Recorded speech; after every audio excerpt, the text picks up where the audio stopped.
players. I'm going to talk you through things, and I'm going to stop and have you talk to me about you, and you'll be amazed how quick your kids pick stuff up. You know, start being more like major college and pro teams when they coach off the videotapes. You got video stuff, right? Now, did you ever find a kid or son play the video? You ever ask your friend to play practice? Yeah, the whole damn year. You ever asked them yet? No, that's one thing we have. I'll cover that also there. You can assign one of your more outgoing guys. Yeah, you can do that. Can you guys do that okay, or is that too much like, go internal doubt, I think you guys can still see. I go process like we're all the same staff, they hired us, we're going to get the sucker done. You guys ought to be creaming your shorts, boy. This is as near coaching an NFL expansion team as you can get, right? You start from scratch, I mean, that's bitch. You got to be excited.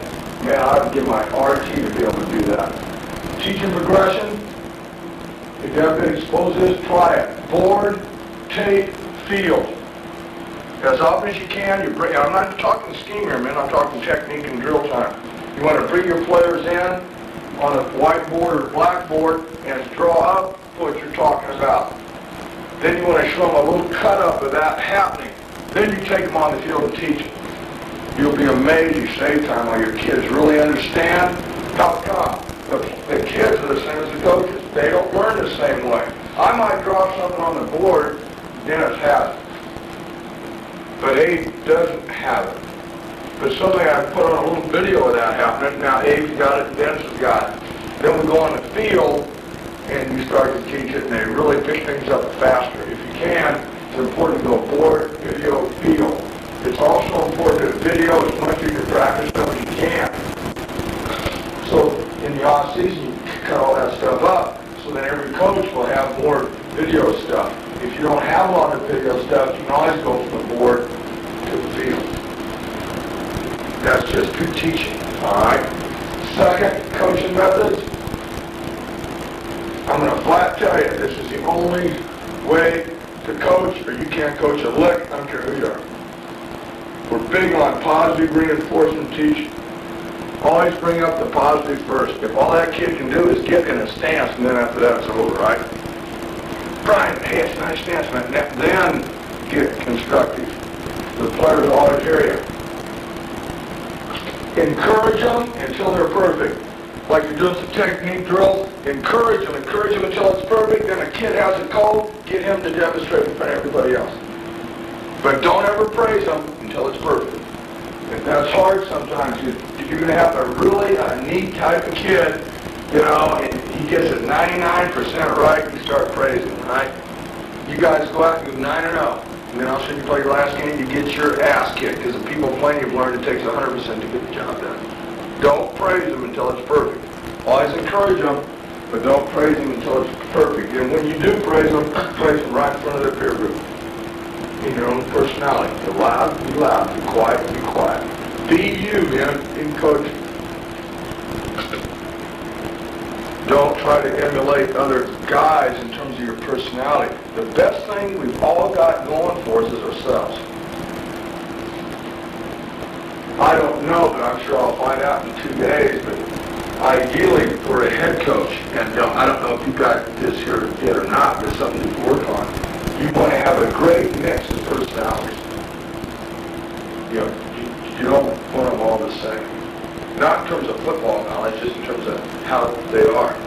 You need some A-types, you need some level-type guys, but you need that. How come you need a great personality mix? Is because a kid can identify with somebody on the staff. It doesn't have to be the head coach, and he has to be his area coach. Item B. It's a fine line here. You've got to understand this. You've got to be a demanding sucker to coach. Now, you can do this in a positive way. Kid steps up, he doesn't do the drill right, do it again. Nothing else, you do it again.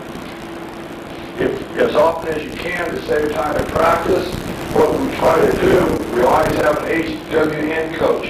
HWN, this would really be good to do with this young guy that doesn't have a lot of responsibility. You're really trying to coach him up. The help when needed guy. Say we're doing a DB thing, right? Well, I'm trying to save time. I got the DBs working some fundamentals. There's one guy's having a problem. You give it the help when needed guy. He takes more of the side and fits and go in and take caught up. Don't stand there all day and work on the guy who can't get it done. The thing I do is kind of neat psychological thing. It'll happen out here today. It'll happen tomorrow. Say we're doing a drill and Abe has a call. Boy, you can do it again. The guys that do it right go extra, not the guys that screw it up. Because the key is what? Brian's going, man, my coach called on he's going in. You want to do those things, okay? You're going to get what you demand and get what you expect. Nothing more, nothing less. You got to understand, man, it's basically lazy. Your players are like the same, but the players are Cowboys. They think they know what's going hard is. They have no clue. You got to teach them what going hard is. From day one, you got to teach tempo. If you haven't been exposed to this, it's exceptional. Anything I teach is always on a walk, half speed, and do the bridge do who? The full pack tempo. That means put the pedal to the metal, full speed. We never teach anything 3/4 speed. I have a player yet that knows what that is. On any level, we don't teach 3/4. We teach walk, half speed, and full pack tempo. Fires up and go. You guys, all assistant coaches, right? Do your homework. What's Steve's wife's name? Do you guys know? Find out. How many kids you got? You know? Find out. Make sure you know their names. You do whatever you got to do. Kiss his feet.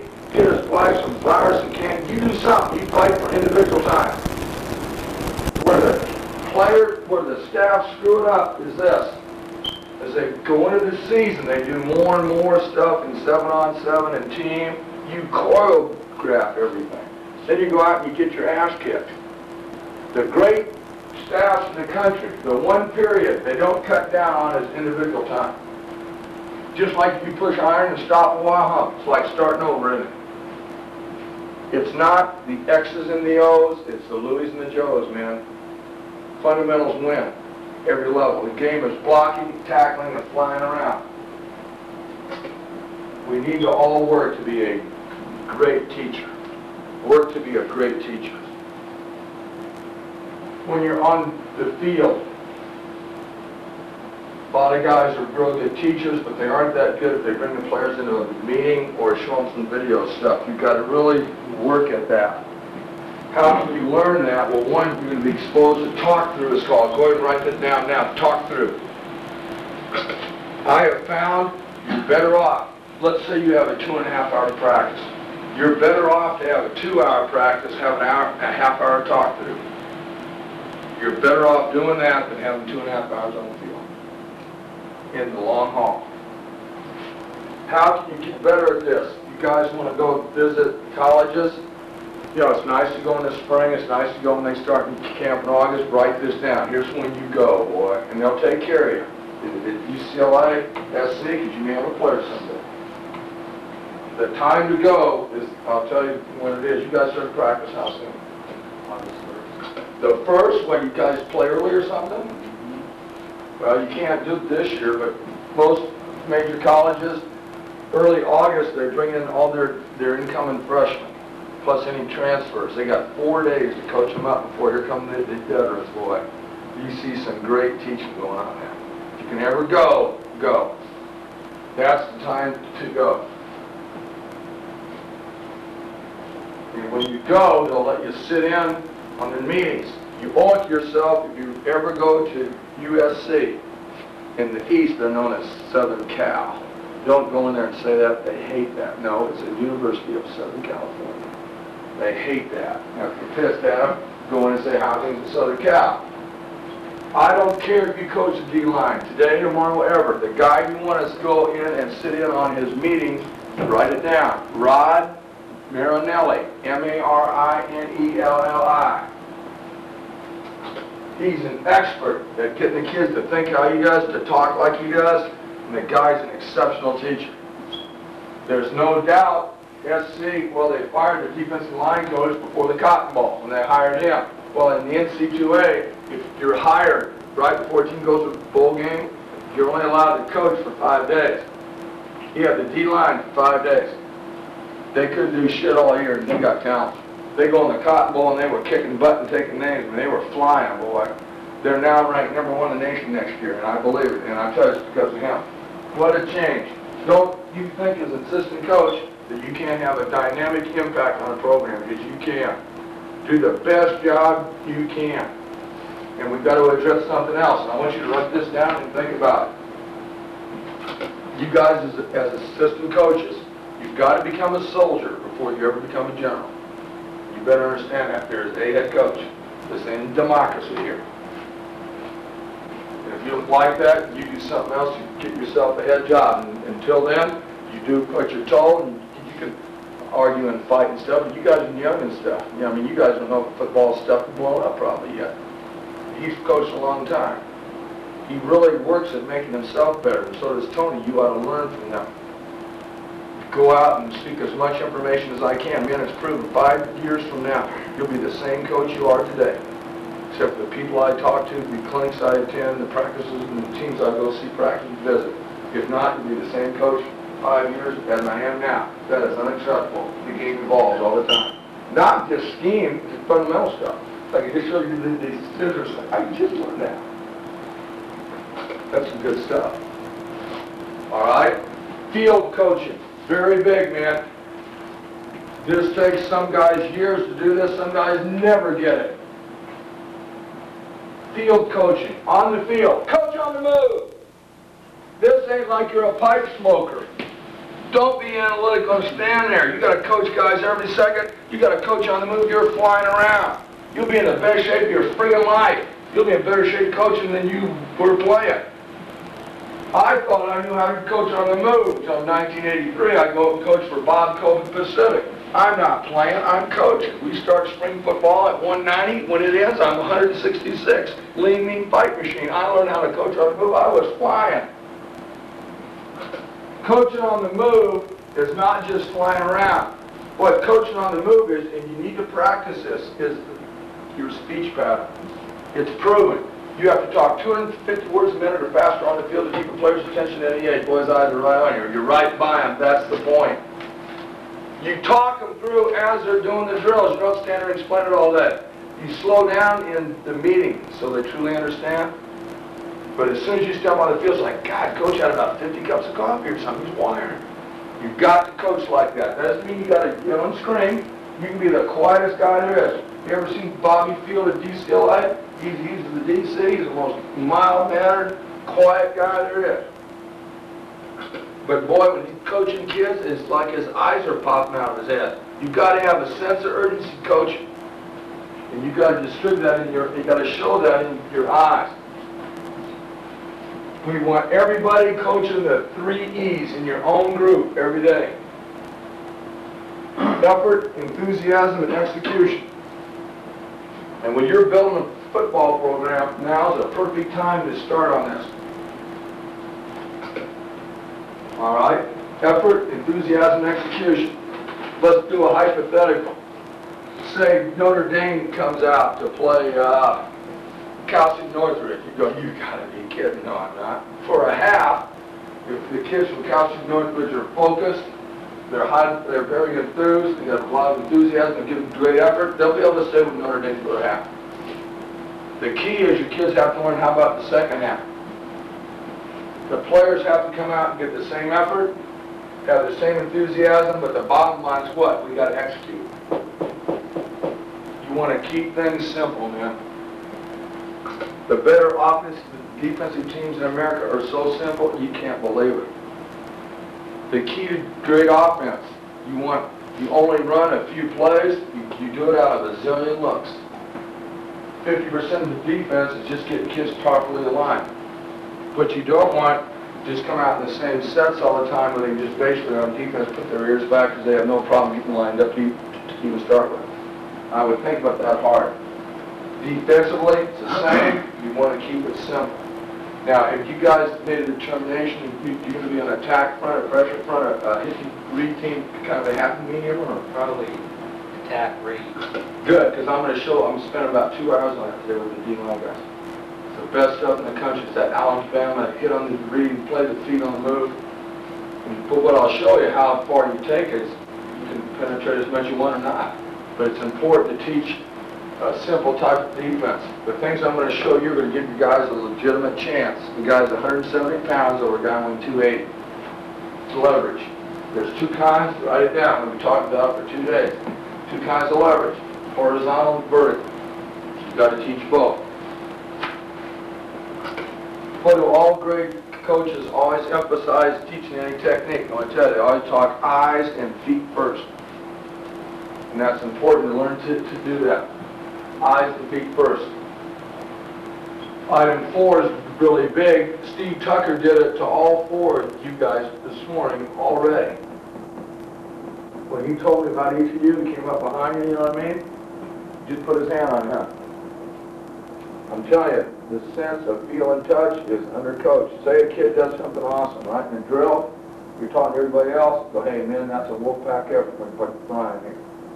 And just talk to everybody else, just put your hand on a kid. That is really important. We only put our hands on a player in a positive vein, right? Never in anger. You do that, you can't go through lick, I don't care who you are. You've got to have smiling eyes as a coach. The only way your players are going to really get good at technique is repetitive teaching. They do it over and over and over. Here's the key, write it down. You have a zillion drills to teach exactly the same thing. You trick them. They think it's a new drill. It is, but you're teaching the same stuff over and over and over. But to keep it where they can stand the repetitions, you got to have smiling eyes. You ever seen a dog? You go, that dog's happy. He's smiling. I'm talking about his tail moving either. You ever seen a happy dog? You say that dog's smiling. Well, his jaws don't move, so it can't be his jaws. It's his eyes. You've got to have smiling eyes as a coach. Especially if you got to come down on it sometimes, because you're going to have to come down on it sooner or later, right? Hey, come on, son! You know, you got to get on them when you show them in personal. You got to have a great time teaching, because players are all the same. They go, there must be something to this game, because Dennis is just out here basically creaming in his pants. You got to coach like that, where kids go, there's got to be something to this, because the coaches are having a ball. Item 7, you've got to make the backup better. Now I'm sliding this up and down, Tony, all right? I got it, designer. Make the backup better.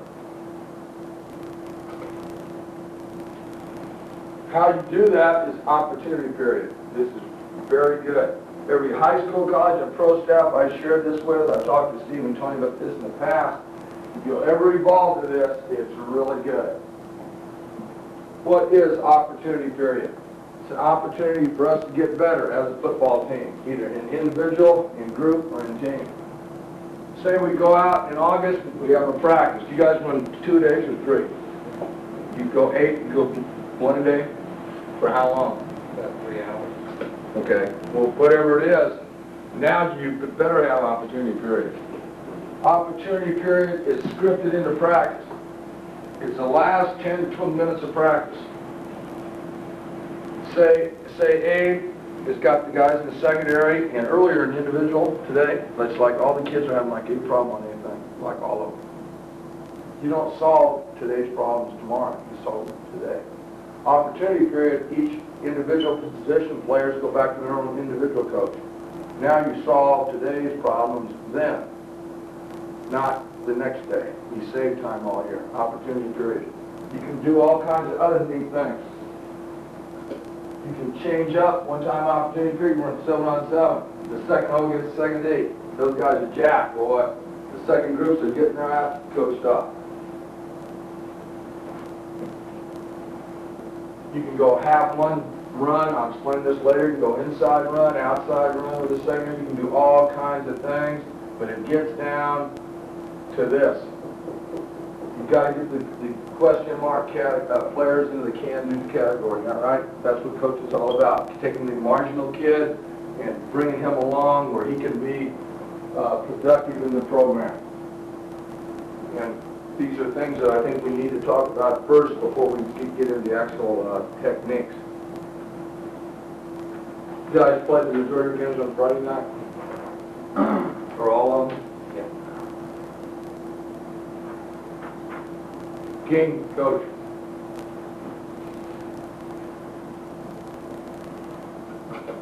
You're your player's best friend on Friday night, man. You want to treat them like that? They can come off a few times they're off the field. They're going to have all kinds of questions. You've got to learn to treat them like they're your best friend.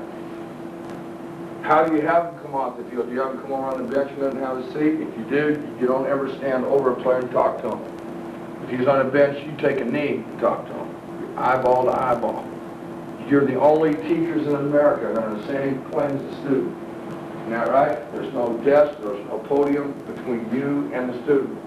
You want to take advantage of that. They stand up, I stand up. They get on the bench, you take a knee and talk to them. Eyeball to eyeball. All right? Now, I assume here, are your players, I assume, going both sides of the ball? Yeah. Then I don't have to, I'll talk about here on the sideline. What you want on the sideline, I want you to write this down. Organized chaos. You want organized chaos on the sideline. Each coach, you're the duck, your players are the ducklings. You ever seen a duck go across the street and here come the little ones? You're the duck, your players are the ducklings. Does the staff here that I assume is going to coach both sides of the ball? No. No? Perfect. Say the offense is out. All the offensive coaches stand 3 or 4 yards out of bounds. The OC calling the plays can step up about a yard or two from the boundary when everybody else back to 4 yards. Send coaching on the line. Say I'm coaching the wideout. Hunt Dennis. You're coaching wideout tonight. Anywhere you go up and down the sideline, the wideout's behind you. So if you want to get a guy, he's right there. Okay, the duck and the ducklings. Then when we flip, offensive guys step back about 6, 7 yards. The defensive players follow the defensive coaches. The ducks and the ducklings. That is very important. Going back to practice organization, I don't know how it is here, but it's like most programs, it's like it's a communist plot. Wherever the water is at least 200 yards away from where you're actually practicing. You want to save time. The majority of your players have them anyway. What you want to do, because when the heat and stuff up here, your players get to drink as much water as they want. What you ought to have them do is all purchase a sports bottle. Take some athletic tape, put their name on it. When they go to individual, they go along with their sports bottle. They just put it down. When you're in drills, the guy's done a good job. If you need some water, he just picks it up and takes a couple of shots and puts it down. You save about 7 minutes a day just from not going back and forth to the trough. You want to really be organized. You're fighting time.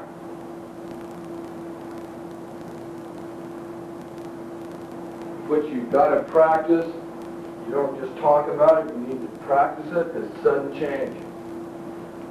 Your O turns the ball over, right? Defense, get in there. Guys are falling with a trough in there. Do you guys have headphones? They trip over the wires. And Don't have wire. they don't have wires. And they go out there, and the team that you've been playing is I formation. They've been banging you on the lead play. They've been banging you, banging you, banging you. It's a sudden change. You know it's coming. Everybody in the stands knows it's coming. They run play action off the lead. They go downtown, the band's playing. Kids go out there in a panic. They aren't prepared to play. If some of your guys that are on the field on O are going to be in the defense, on a sudden change, they come over to the coach. Here's the key in high school. In college, the coach can step out on the field. Players can be in where they want. High school, the guys that were in can come over, but they got to stay in bounds. Your guys that were not in the game, they're going on defense, they step onto the field also. The DC stands out of bounds. He gives the kids the call there, the front, the coverage, and any stunt. You give it to them there. Then you say something profound, and you send them out. Like if we stop them here, we're going to break their spirit, so right? You give them the call there. The team is playing you cannot just come out and hike the ball. They got to give you 25 seconds to get lined up. We give them a call on the sideline, then they go out and they get it done. And you need to work, practice, and sudden change. The same on offense. The defense turns it over to us, right? those are things you need to do. All right? The guys that call things, it's helpful. You get a folder. You got your various calls and stuff on here. And you take a hole punch, you put a cord in it, hang on your neck where it's upside down, so between plays and series you can flip it up and take a look at it. Okay? 4 guys in charge of substitutions and stuff. I put 8 guys as a substitution coach. That's just his job on the sideline. Now, during the game, our big thing, we tell the coaches, if you want to see the game, come in and look at the tape after the game. You better not be watching the game during the game as a spectator. If you're coaching the DBs, you better have your eyes on the DBs. Coaching the wideouts, you better have your eyes only on them. O-line, back, doesn't matter. All right. How come we use that hanging folder also? If you use hand signals, your hands are free. All right. Speaking of hand signals, in 27 years of calling stuff, this has always amazed me. Our signal callers have 20/20 vision until you start to signal in stuff. Do you ever notice that? They all go. It drives you crazy. Even if you play during the daytime, take white athletic tape, tape the second joint of each finger. So when we signal in stuff, they can see the white on the fingers. Example, we ever signal in a 3 deep zone, we don't ever signal in like that. It's here. 1, 2, 3. That's cover 3. That's 2. Okay? We go a combination coverage. 2 deep man under. 2, 1. 21. As an example. You need to really think things out in an effective teacher.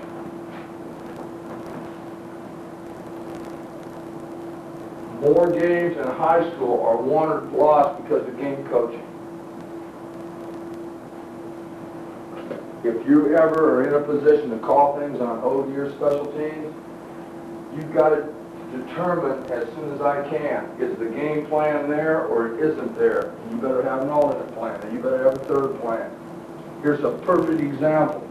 When I had an opportunity to coach in Smoke College, we're playing a team that's ranked #1 in the NC2A Division III in pass offense.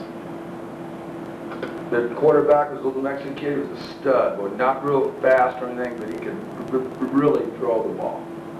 Our idea was to play cover 3. We call it 3 fly. We dropped 8, only sent 3, just to hold him in the pocket because he can't scramble. Because we felt our cover guys matched up against their folks.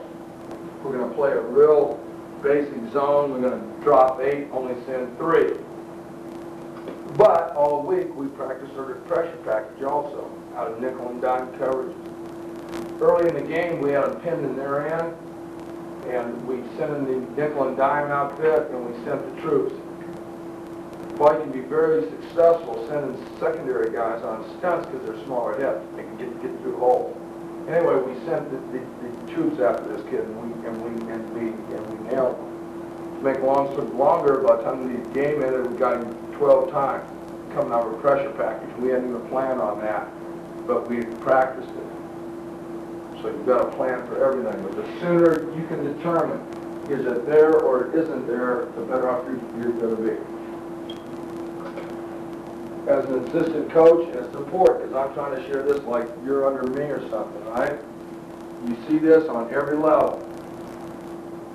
You know, when we're having a pretty good game and whoever's calling you over the year, the special teams, then assistants come up, they got all kinds of ideas and opinions.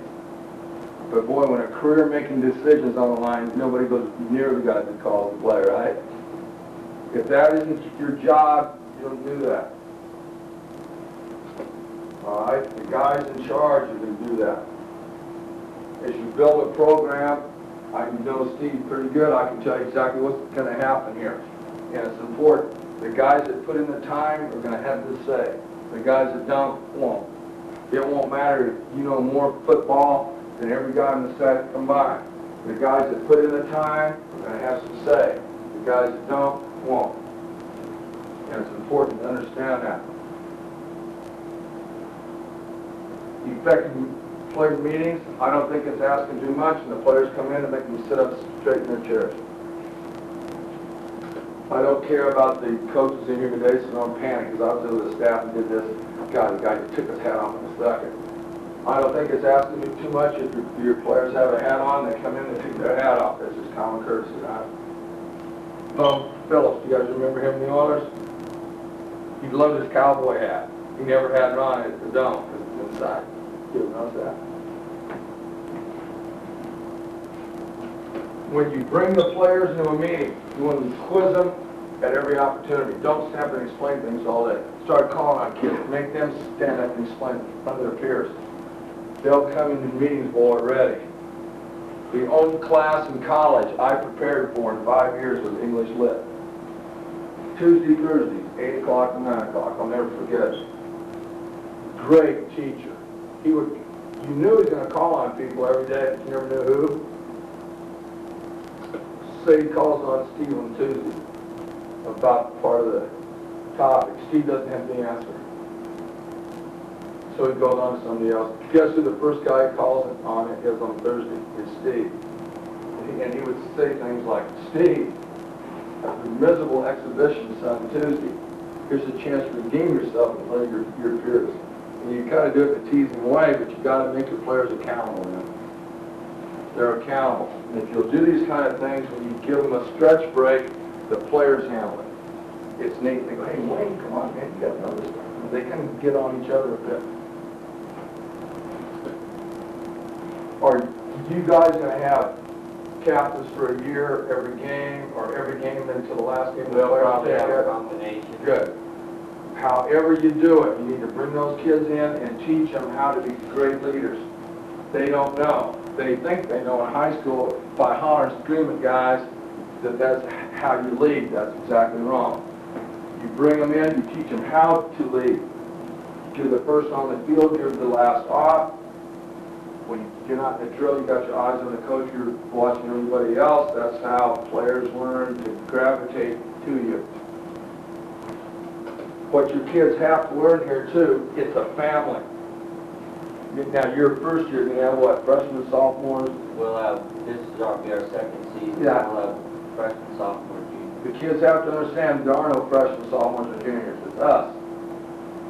The kids that are juniors, they got to learn how you treat those freshmen great, boy, because they want to get to where you're at. But you need to bring them in private and talk to them about that. Teach them how to lead. You lead by example. Isn't the best guys I've ever seen? It's like the best guy I ever had was a quarterback. Guys, all you could do to get him to say the snap count. You know, he was the quietest guy in the world. But boy, could he lead. You know. And you need to take the time to teach them how to do those things. You can't assume those things. What we like to do in the play meetings, you want to be upbeat, you want to keep the meetings short. I know it's hard, but you got to be truthful, right? The majority of your kids may not be as into this as you are. If you can, you want to hold the meeting down in high school to 20 minutes. A very good thing to do when you start in August, say you go out an hour and a half, you have a meeting, then they go back out like a chin campus or something. Or if you gave them a break to eat, then they come back, for example. I'm just asking if that ever happens. If that ever happens, write this down. We never hold a meeting inside after they eat. You think back as a player, you're in training camp, you're going, oh, yeah, I'm dying here. We always hold it in shorts on the field. Walk through. It can be individual, group, or team. We're going to walk them through, jog, just to get them out in the air and move it. I don't care how hot it is, that's got nothing to do with it. It's the air. Get them out in the air. Never hold a meeting inside after they eat. All right? Something you guys can do. The best coaches in the country are like the best teachers in the country. Who are the best teachers in the country in high school? I'll tell you, special ed teachers. Those people are studs, boy. They got to learn to keep those kids' attention, huh? How do they do that when they're up on the whiteboard? They use multicolors. They keep changing the environment. They're inside, outside, I mean, they're everywhere, right? Same in coaching your players. You want to go from the board, the video, the field, the bang, bang, bang, bang, keep changing the environment on it. Those little things are important. The sooner you do that, the sooner your program starts going good. How did things go for you last year, your first year? Because I don't even know. Good, we're 7-2. Shit, just quit now, son. It's hard to go 7-2 against air. You know what's amazing, man? They almost passed this into law in Texas. I mean, a law almost, but it isn't. It's an unwritten law. If you coach in high school in Texas, you might as well be coaching at major college. You got to win 7 to 10 games with your ass is fired. And it's not just your coaching job, it's your teaching job. Well, if you're going 7 and 10, that means a lot of other people are going 3 and 7, right? I have a friend back there, he's been a head coach for years. They went 0 and 3 in their first 3, he knew he was gone. Then they won 6 to 7 in a row, and they took the conference title, and he's still fired. Unbelievable. The only kind of pressure is self-induced. And you need to put yourself under pressure. The game should be important to you. If it's not, you shouldn't be coaching. It's your job to give those kids as much as I can of myself. Here's a perfect example. Say you're not a teacher here. You come flying in to practice after your job. You've had a bad day. I'm self-employed, and I've had a beyond a crappy day. You've got to turn that off and coach your ass off. That's just a different thing. You coach up to the players when the players are down, right? You got to learn to coach up to them when you're down. That's what some guys never get. The guys that do teach here, I admire you a ton. I don't see how anybody can teach all day and then go out and coach. To me, I mean, I can't even imagine doing that. But you got to really get focused. Something that you ought to do by using multi-colors, that you can emphasize certain points to players by using a certain color all the time. Or it's them. They start thinking, I'm the orange guy all the time. Use video. This is really good. You are in a no-lose here. Got this from Tom Hayes, who used to coach the secondary at UCLA, and he does it Texas A&M and Oklahoma, and he's now someplace in the NFL. This is pretty bitchy. He coached the secondary. Every Wednesday, he brought in the DBs for 20 minutes at lunch. They turn on the tape of the opponent. Guess what? They didn't look at their offense, they looked at their defense. And they looked at their secondary. The implication being, we're coaching better than they are. Or, you've been trying to tell a kid till you're blue in the face to get his pads over his back pedal. It's too high. Then all of a sudden he'll see a guy of an opponent that has it perfect, suddenly he's got it. You're in a no-lose, man. You can ever evolve into that. That's a great thing. Okay? We're big on walk-through sessions and pre-practice. That doesn't count as part of practice. ORD, it usually goes about a half hour. On the field, players bring out their helmet and their shells. They just have on their pants and a shirt or a shimmel. They lay everything else down the field. We're going to walk through alignments, stunts, any coverage adjustments on a walk and on a jog, same in offense. We'll go through the basic plays. I'll cover this in detail when we get into offense. This is just an overview, but you need to walk through as much as you can. How come you want to hold as many walk-through sessions as you can on the field? The players are being taught on the same plane as they're going to actually play it. Okay? It's fine to have them inside and stuff and draw things up, but you can't beat them on the field and keep doing the same thing. Okay?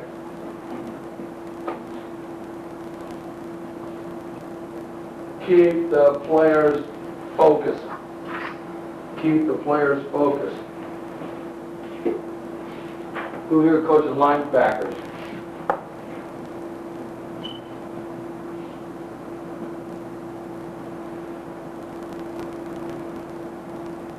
Keep the players focused. There are certain places you can do this. You can do it with the linebackers. You can do it in the secondary. It's hard to do with the D-line. What I'm saying is stack them. Stack them. Which is going to be your basic front? 4. Okay, I don't care how you draw them. You have two linebackers inside. Say we're working keys and reads against the scout team. We'll take our first two backers and put them in there. 6 yards back is the second group. And if you have a third guy, just like a swing guy who can play the spot, you put him there. Linebacker coach behind them all. Shoot the video from here. Here come the scouts. The first two backers go through their keys and reads, come up and thud. The second two go through the keys and reads, step up, but they don't obviously thud because it's 6 yards back. Third guy goes through his footwork, steps up. Everybody's going, you don't have any standing around. Same as secondary. Say we're working through perimeter period here. We have a corner, a strong safety, you're free in a corner like it's in 3 deep. We would stack the other ones back a couple of yards. They all practice their footwork, keys, and reads against the running game, all at once. Nobody standing around. Because that gets back to what we talked earlier. You got to coach the backup stuff, right? Happens to us every year. Biggest game here, we go, oh shit, Alvin's in there. Because Alvin's a backup because of injuries and stuff, and the guy's in there, and you're playing for the whole ball of wax, and you all panic. It's your own fault. I'm going to tell you something. I don't know how Steve feels about this, but I think I know, but I'm trying to share it here. When you're building a program, you've got to teach kids how things are. If you have a kid that he gives you everything he's got, he doesn't have any talent, but I mean he gives you everything he's got, you find a way to plan. Because if you don't, what you're teaching him is ass backwards.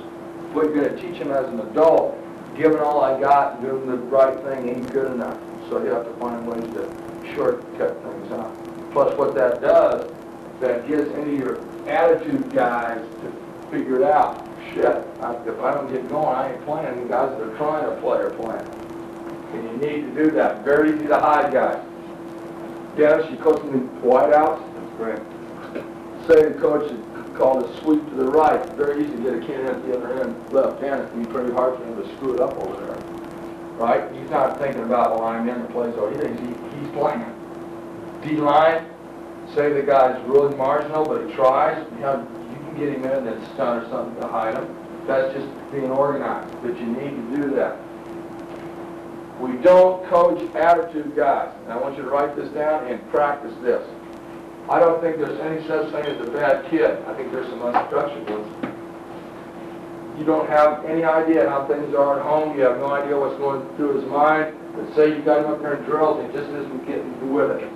He's got the talent to. All you say is, next. You don't even coach him. Next. That's the same as the guy was having the problem that you send to help we're needed guy, isn't it? We're saving time here, and he'll figure it out. I'm not getting coached. I'm not going to end up playing. I'm getting no reps. It'll take them about a practice to figure it out. Your most important practice, men, will be when your players come in August. Your first practice in August. You want this scripted. You give them so much time for individual, and you tell them, I don't care as far as they get. It stands. It's perfect. If it takes us all day to get everybody in a perfect stance, because your stance isn't perfect, I don't have a chance. Efficiency and movement. Your kids learn from day one, we're doing things here right. It's important that you don't have a lot planned, but what you get planned is going to be perfect. Because then they've got it figured out, and you stick to that all year, then you obviously speed up the pace, but you've got to do that. Okay? You want to stack your players on the field as often as you can. When you get in the pecking order in the season, you stack them in meetings. It's a bitch. You got the secondary, there's your starting corner, strong safety, free corner. Sitting right behind them is the second group. You call them the first corner, say that the backup corner is about that far off of him in terms of talent. You calling this kid, he should know this, he doesn't know it, you haven't changed chairs. It stays like that on the field until you're told otherwise. You know what I mean? They come in ready, boy. You got to put a little heat on them. All right? On the field, don't be afraid to do this. We've never had a player take advantage of this in high school, college, or the pros. Plus, they really learn to focus in the game. Say, Brian is our starting strong safety. I'm the backup. My only job in the game is to eyeball Brian in the game. Okay? And so certain times I can see on the sideline, I'm practicing my keys and reads and then looking at Brian and see how he's doing. You guys would be amazed. When he comes off the field, a few times he ever does, and the coach gets to talk to him, then he and I talk. The things I can see from standing there are unbelievable. They learn to coach themselves a lot. Why we also do this, play goes off tackle, you come up to support, right? There is a collision, boy, kaboom, bodies are flying. Old Brian, man, he gets up, he's kind of stunned, you know. I don't ask the DB coach, I don't ask Dave to go in, I just go. And boy, if that kid's playing, just leave him in there. Because now, the next game, here comes that play again off tackle. You step up there, there's a hell of a collision, kaboom. Now I get up, I didn't quite hear his thuds, and I thought, gotta get your kids tougher, because they know, man, if I come up slow at all, my backup is in there. You need to do those things. We're in this together, staff and players. Are you kind of open to that or not? Or does that basically scare the shit out of you? Because I'm telling you, if they don't take advantage of it. Because they know if you do, because I got the tape. If he didn't pop up kind of slow, you get your ass. You'll get Wolfpack reminders. When you start camp in August, you want Wolfpack reminders, you will have very few problems. Guess what? Wayne, who do you coach, the D-line? Yes. Say a D-line kid screws up, like he isn't on time or something happens, or you're in school and he screwed up in a class. He's got Wolfpack reminders before school. Guess who has to take him out there? You do. Believe me, you won't have any problems, and the coaches get pissed. Okay? You don't give them an inch, boy. Establish very few rules that stick by them. The more you put down, the harder it is to police that in it. You only have a few rules, but these are etched in stone. Alright? Such as tomorrow morning. We're supposed to start at 9, isn't that right? It doesn't start at 9. It starts at 8:50. Be here at 8:50, the door's locked. Okay?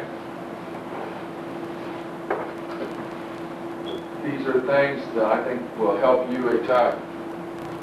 And you need to address them.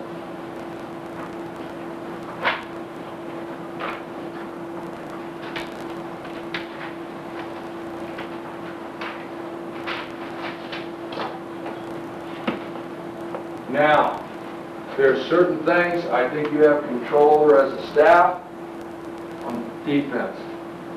And if you buy into this, then it would behoove us to really stress this, right? There's 3 things you have direct control over that have nothing to do about having talent. 1, you can be the best tackling team in America. No doubt about it. You go, well, I don't have any speed. Hey, it don't matter. It's great tacklers. Don't try to tackle a guy until I can step on his feet or smell his breath. And we're going to start on that in a couple minutes. I'm going to show you how to get them to tackle. I spent a lot of time with Steve and Tony on this, and I'm not going to go through a zillion of these, but I'm going to give you the ones that you need to get taught. We need to spend time, because we thought we did a good job. We spent a lot of time on tackling last year. We spent, I mean, every day we had a circuit, tackling circuit, and we still didn't do a good job. Oh, it takes, I tell you what, it takes years. Hey, there's very few good tackling teams in the country, man, on any level. You take a look at the Super Bowl last year. Hey, the 49ers going to kick it over everybody it was. It didn't matter if it was the Chargers and everybody else. I mean, they're that good. But the Chargers made it easier for them. They threw the slant 4 times. DBs come up, give them a double forearm shit, and the guy ping pongs and stays up and scores. You know, it takes years to get that done. You just keep working it. A few times to do it right in the game and show that cut up over and over those kids. Over and over and over. But you got to spend a ton of time on tackling. I've brought it all, so that's fine. But I'm telling you, you can evolve into this. Second, our players can know their assignments. How do you do that? You keep it simple. And it's important defensively and offensively, you come up with terms that tell them things. You don't want all these exorbitant calls that don't really help the kid know what the line of the stun is. like orange, zebra, opposite, flex. I mean, you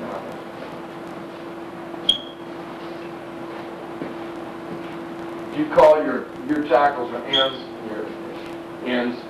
your 4 down, your outside guys call And ends. tackles and ends. Okay. Say we wanted to have a stunt with the end going first and the tackle second. That's eat. I'm first. And tackle. What's tag? Tackle and end.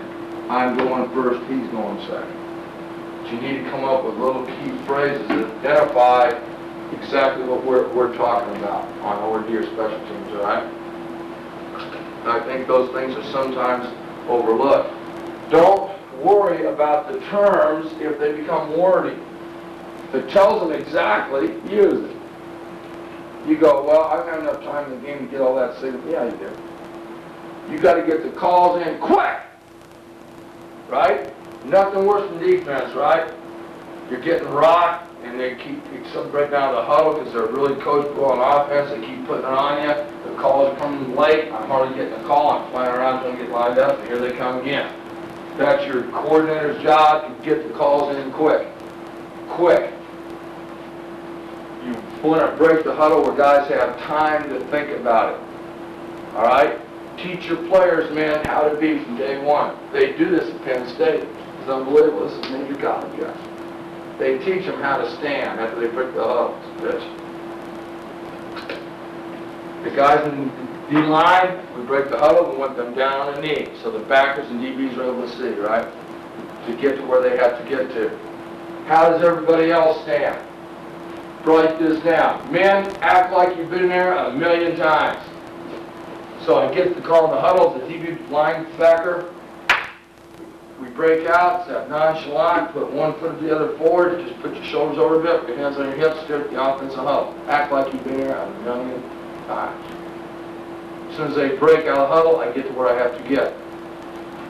If you coach the secondary, right, or you should all know this, write this down. You start August the 1st, isn't that right? You're going to make the DB's age say this in every drill, to start every drill for 2 weeks. After that, it's a habit. You don't have to say it in the game. All right?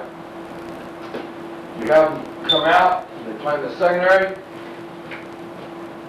The start of every individual drill, he steps up, he goes check, key, and cock. What is that? There I am. I've already got the huddle call. I'm standing there, right? Staring at the offense. Say I'm the strong safety. All of a sudden the offense comes out. I get to where I have to get in terms of alignment. Okay? I turn around. I physically check to see where I am on the field. You'd be amazed how many guys in the secondary lose sight of where they want to start with in terms of hash marks and boundaries. So I physically turn around and I check. Second, I get my eyes on who I'm going to key for pass or run. We'll go over all this stuff. Check, key. Third, I'm cocked. Just like you pulled the hammer back on the pistol, I'm cocked in my stance. All right? I check, I got my eyes on my key, and I'm cocked. Check, key, cock. Who's that one team on the schedule you got the absolute hot score? Just name them. Oh, God. There's got to be like 18. Is there one that's got Centennial. Oh, no, you're not sharing the stapler. Say it is Centennial. No, he's a good guy. Say it is. Hell, they're in the same town. They're just starting up too, right? Shit, yeah, it's good. It's Army Navy, UCLA. That's Oklahoma, Texas. That's the Eagles and the Cowboys. The Cowboys hate the Eagles and vice versa. Anyway, we've been known to do this. Don't be afraid to do this. There's no snap count in America that sounds like cock. All right? And we tell the officials, and that our guys sometimes talk this stuff, just remind themselves, okay, say you're playing Centennial. You're hit with a couple of points that they've got the ball. You've got to stuff their midfield. Now they've got to make the determination. Say it's 4th and 4. 4th and under 5, we'll always do this in the biggest game of the year. They're in that spot where they got to make a decision. Well, we only got a couple yards to go. Do we go for it now, continue the drive, and win the game? because if we had 4th and long, we're gonna punt and hope that we hold them and get the ball back. So on 4th and 5 or under, we'll give them a high sign. You guys in the secondary, because we talked about this, you can come up with any signal you want. This was mine. Now it's time to what? It's time to dick them. Okay? Just grab myself in the nuts. This is why you need to get people scouted, and first you can send out a guy that doesn't know a football from a hockey puck. It doesn't matter. What you've got to get him is to get there early, get down as near the field as he can to get their snap counts. All right? Players love security. They love to know as much about those guys as they can. Where it helps Tony, when you're trying to time change in the front and stunts, you can really learn to time it well. The kids already have a clue when to get guys starting to move. Well, you're playing UCLA as an example. I love the Bruins. I hate their snap count because it gives the offensive linemen an advantage in terms of their head start. If you're playing them, here's how it sounds exactly. Down! It's not down. Down! Set! Hut! Exactly how it sounds. Now, they might talk in between there, but it's down! Set! Hut! Well, you're playing them. We're in that situation I talked about. Now Abe decides he has to, he has time, so Abe goes, da-da-da-da, you either go right on. Up come the Bruins. Down! Set! Cock! All DBs yell cock, they're going on one, their whole line comes, there's 5 flags flying, that's a legal procedure on them. You cannot do things like, saying things like hike. Hike and hut aren't that far apart, right? There's no count in America, it sounds like cock. Now you got a 4th and long, they punt, hold on the ball, they're pissed. Tucker! The only way you're ever going to beat us. That's where it goes. But you understand why we do this. Check, key, and cock. It's got to be ingrained. You do it for 2 weeks, it's a habit. I want you to think about this when you get up in the morning. This is amazing. I'll guarantee you, when you get up, you always, when you put on your socks, except for Abe, who isn't into socks, I'll guarantee you, when you finally decide to put on some clothes, you put on a sock on that one foot or the other, always first. You put on the same shoe always first, and then the other one, or you tie one, put on the other, but you do it the same all the time. That's a habit. Chewing Copenhagen, it's a habit. If you don't chew it, don't start. It's as near being a heroin addict as possible if you don't get hooked. Okay? However, it is a hell of a coaching tool. Especially if you drink a lot of coffee also.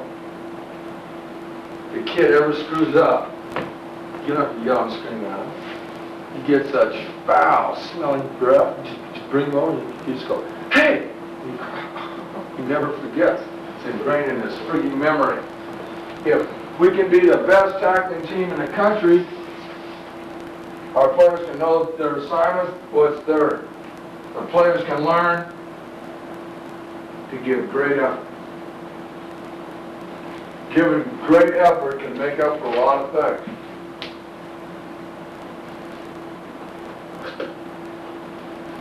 Take a look at Cal, since Artie Gigantino's been up there coaching the defense. They are a hysterical, get after them, pressure defense every play. They don't tackle very well. They don't do a lot of things well, but they really haul ass to the ball. Then they invariably knock off people they shouldn't be, just because guys are friggin' flying. All right? But those are the 3 things you have direct control over as a staff. And I'm not pointing fingers, but it's probably true. 1, if you guys emphasized tackling last year a ton, right, but it didn't happen. 1, you either aren't coaching it right, which isn't probably the case. 2, what the case probably is, you haven't made the players accountable. They don't understand that things they're taught in individual drills, they got to do a team concept. That's why you practice, and you need to sit them down and tell them that.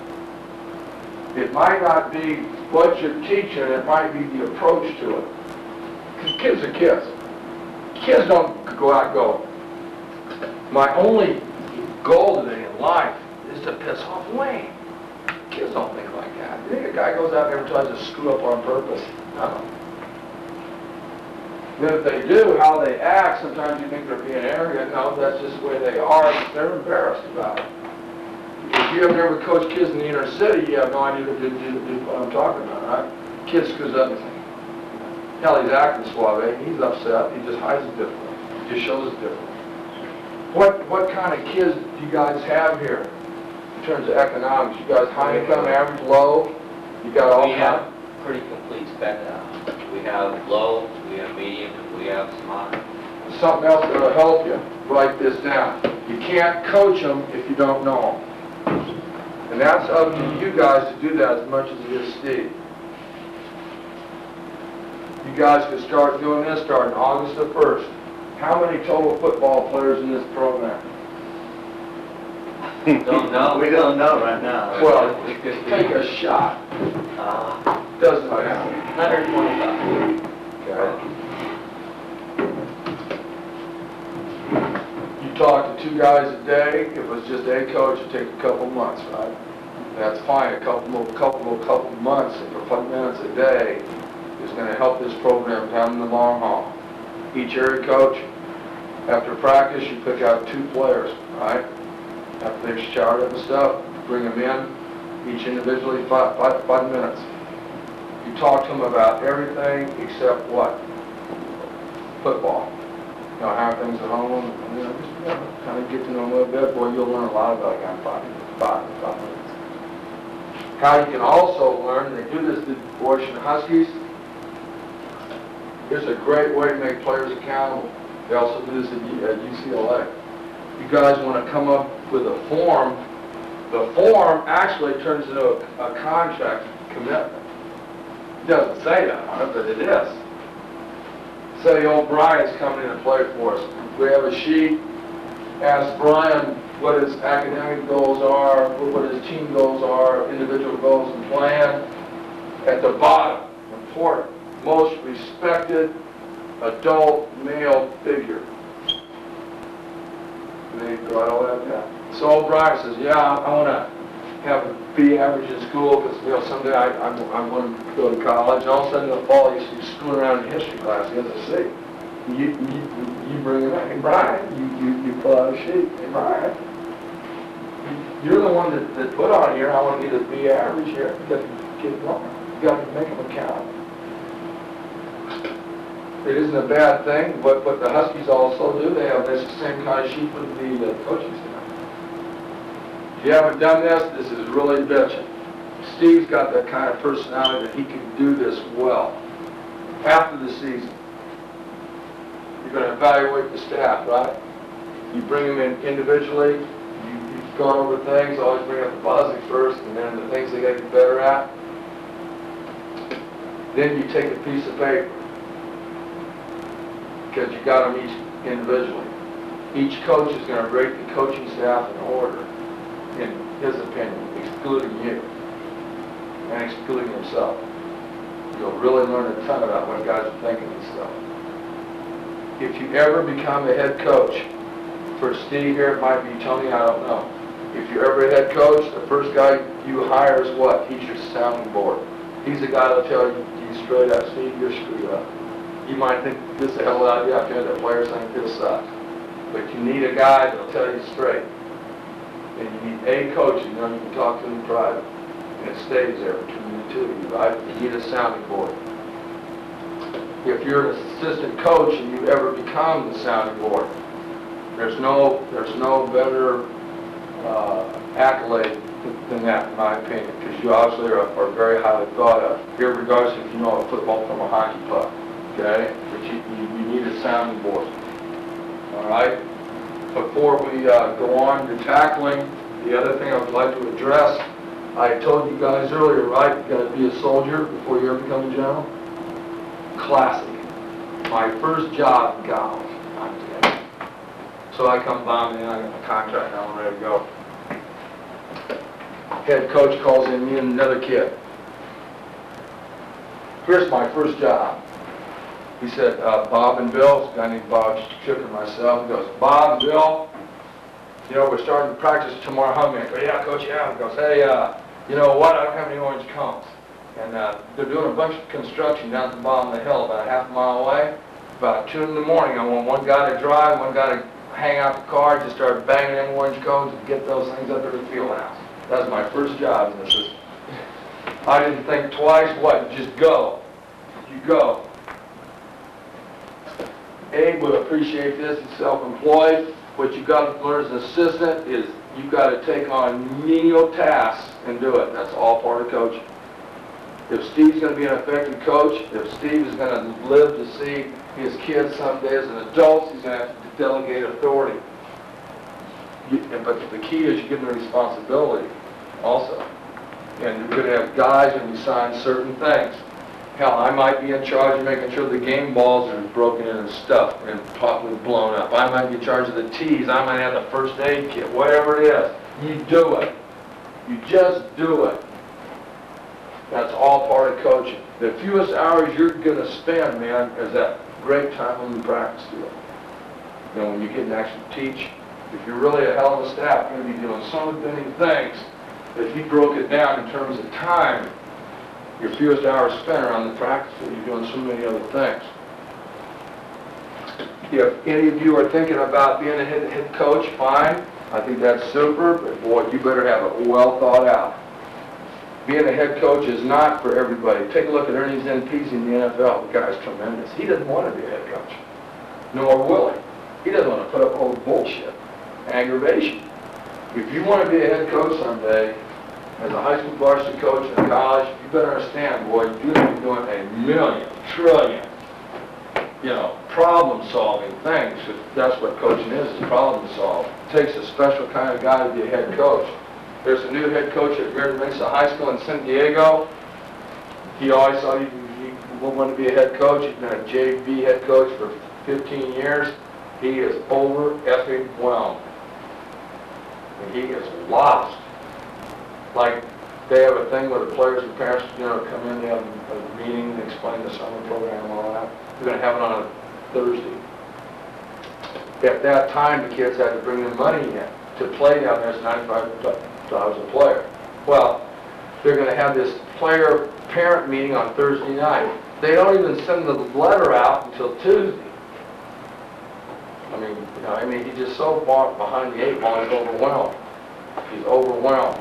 As an assistant coach, do the best job I can at the school I'm at. What head coaches don't like, from the time you're there, you're already looking for another job. You better do the best job you can wherever you're at.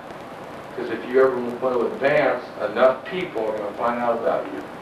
Just do the best job, whatever it is I'm at. The level you're at, I'm telling you, it doesn't amount to a hill of beans. I've got to coach them all. Every level. The best coaching experience I ever had was in 1984. Best one ever. What's the student body population here? About 1,300. Shit, this place is humongous. We had 280 students there. Co-ed. You ever seen those rallies that they have on Friday, before the big game? That was bitching. Time they introduced the JV and the varsity guys, there's nobody else on the bleachers. Amazing. Best experience I ever had. But you have a feeling on the organizational stuff. Is there anything I did not cover that you, because I'm going over other things in detail when we get into offense, in terms of organizational. Okay? This is the plan of action. I've got 16 after 10. It doesn't matter what time you guys have, because you're on my watch. Okay?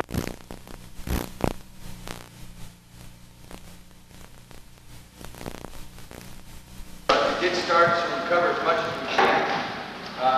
First thing, I just want to introduce myself. Larry Lewis. I coach the assistant head coach at Washington State University.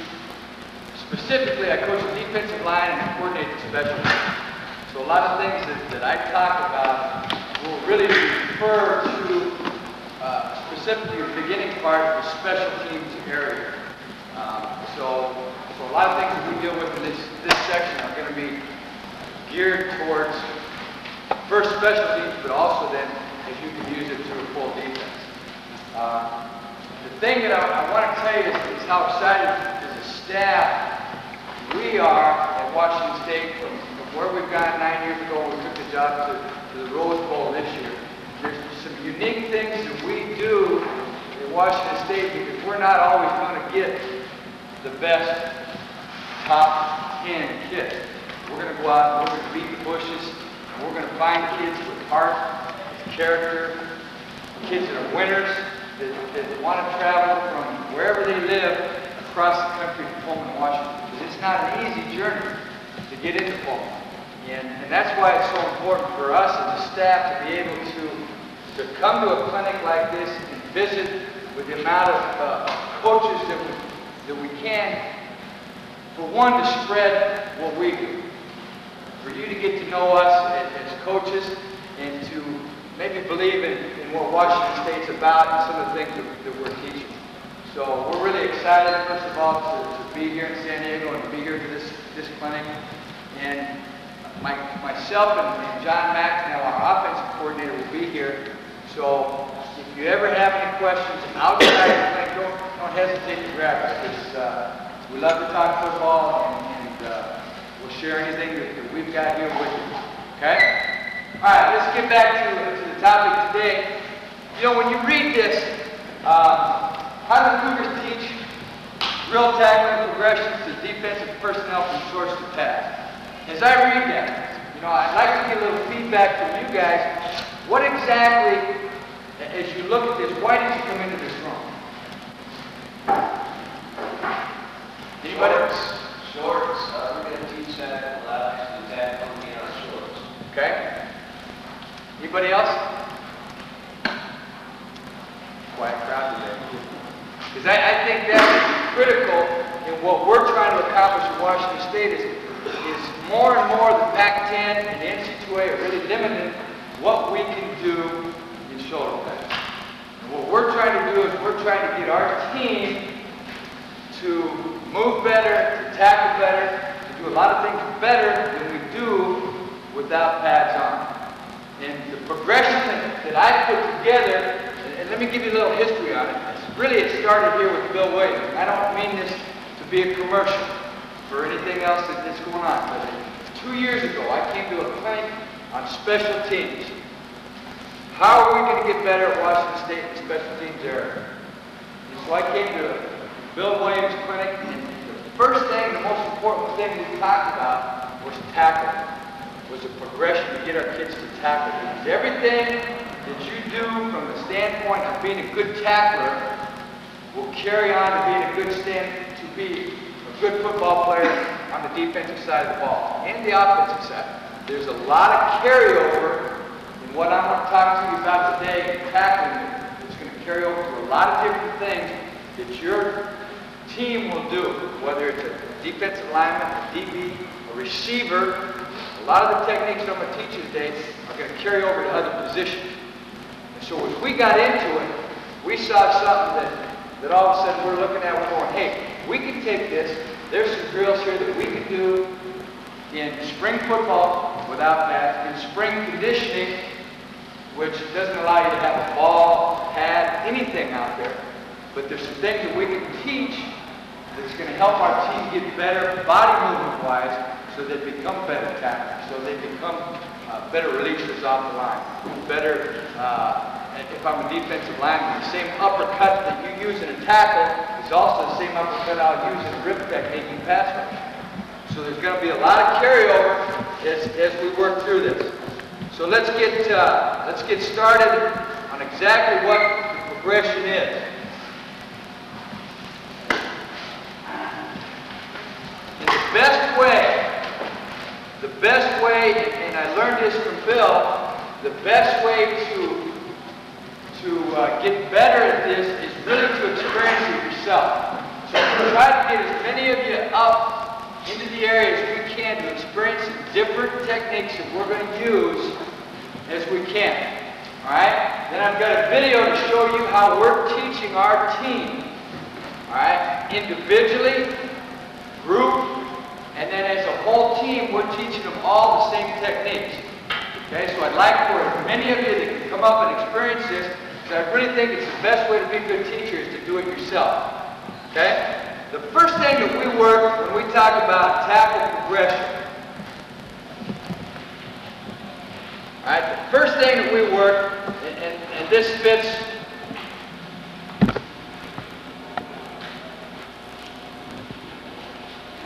Teach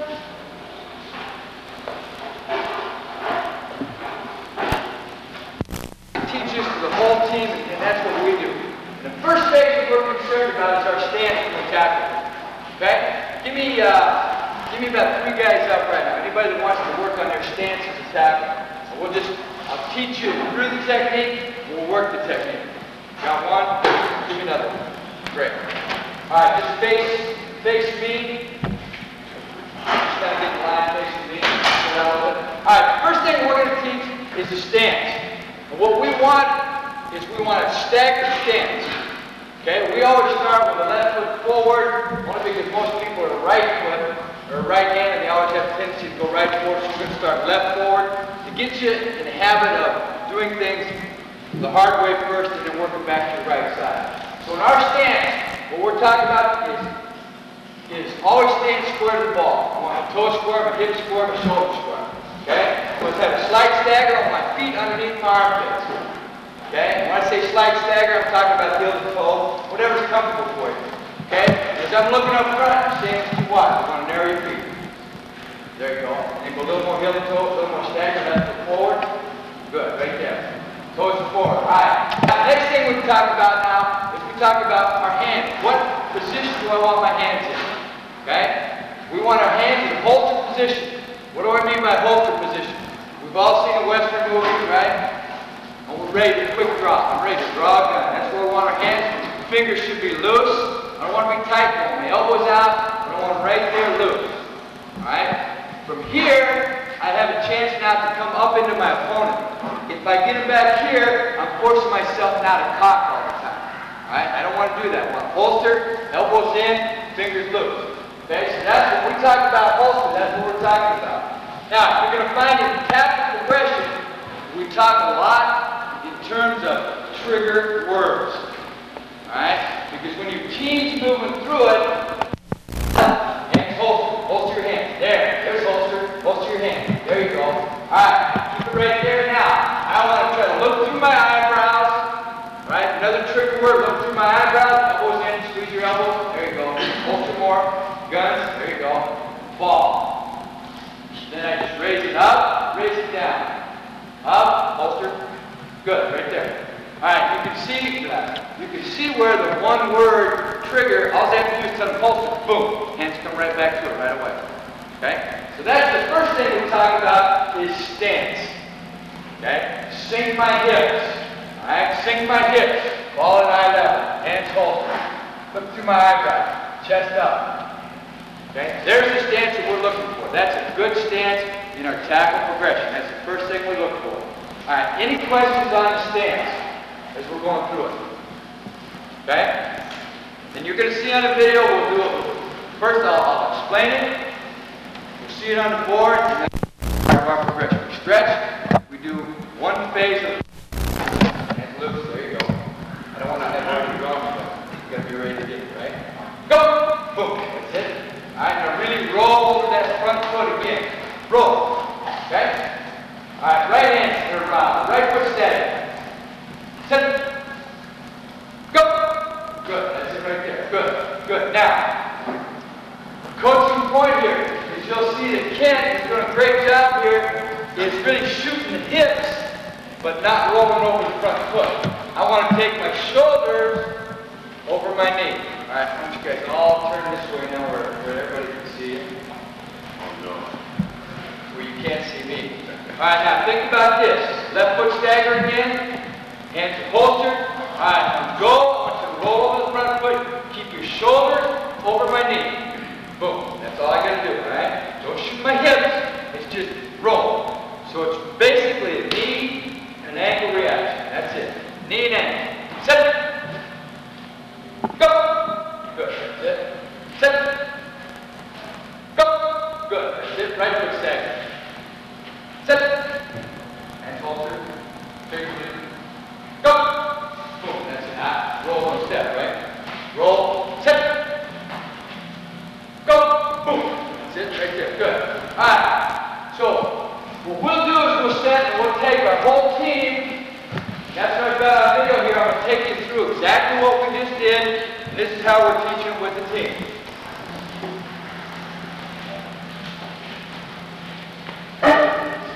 Okay, stance and roll.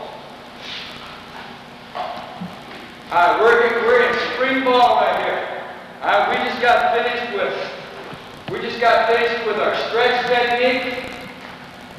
As a team, we stretch as a team. The next thing we do then is I'll come up front, and today's progression, first day progression, we're going to work on stance and roll. Just so you can see it, how we teach it in math. Everybody together at one time.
Again, I told you earlier, we're not going to have the top 10 throughout the country, so we're going to help develop our kids when we get them. See where he's just kind of sinking in. You can see the guys on here that are really doing good and that are really need some work.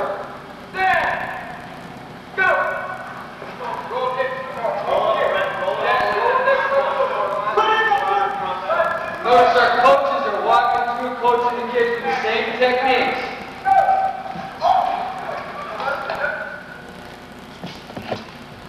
Okay, give me 3 more guys up. Come on, don't be shy. Facing the front. Alright, let's take our next phase.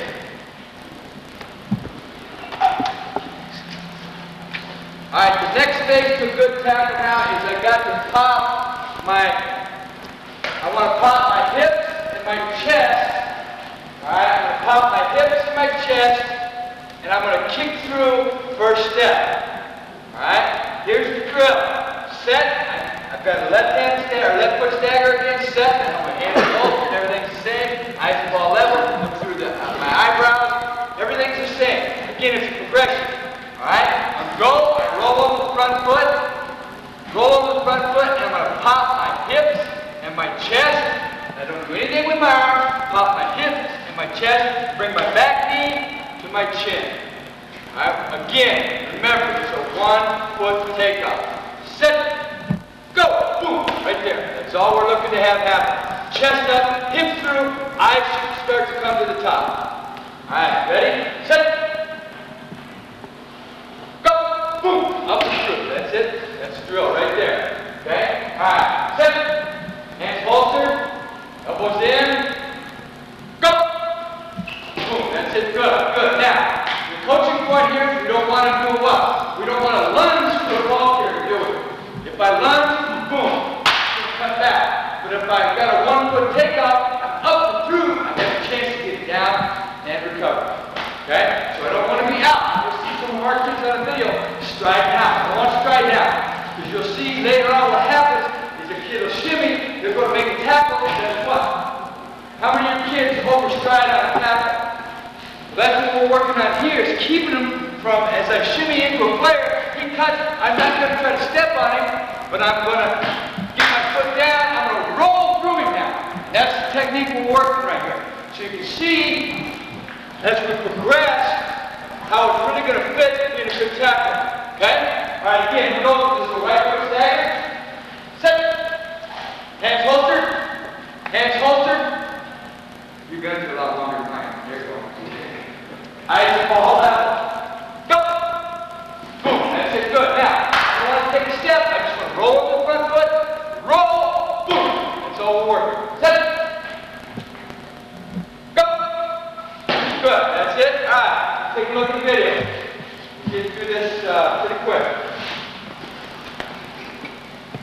Worked on hip shoot yesterday. Roll over the front foot. Today, you want to go ahead and pop. Alright, now, the thing I want you to realize is we're going through this, and I'm taking you through pretty quick because there's a lot of information. Usually what we're going to accomplish today, it took us about a month to get through in a series of 5-minute sessions, all the way through our spring ball. Alright, so what I try to do is take the last phase. Let's say on Wednesday we work stance and roll. Well, we'll come back on Thursday, and this is why I wrote it out like this. I remind them what stance and roll is, and you might try a couple, and then progress to the next station. Okay? As you can see, you can do this in any way that you want, any setup. We'd like to do it right after stretch. We'll just take the whole team through this progression. It's even good for the offensive linemen. The hip extend, it's the same thing they're going to do when they roll into the block. It's the same technique. All right, you're going to hear me over and over talk about same as, same as. All right, what does that mean? That means this technique is the same as this technique over here that you're going to work as an offensive lineman. It's the same technique that you're going to work as a defensive lineman. All right, there's a tremendous amount of carryover in just teaching a tackle progression to a lot of other things that you're going to ask your football players to do on the field. And the hips up through. Just leave your hands steady. So set, go to stand, on go, walk forward, and up through. Chest high, keep your hips up. We're looking to shoot up, not out. So instead, go, punch go, right there. Lean forward. Leave your hand. All right, we'll go left foot, then we'll go right foot. All right, left foot stagger. Sit. Hands to be holstered, good stand. Go. Boom. That's it. Roll and shoot. She's striding out a little bit too much, isn't it? She's going more up in the air.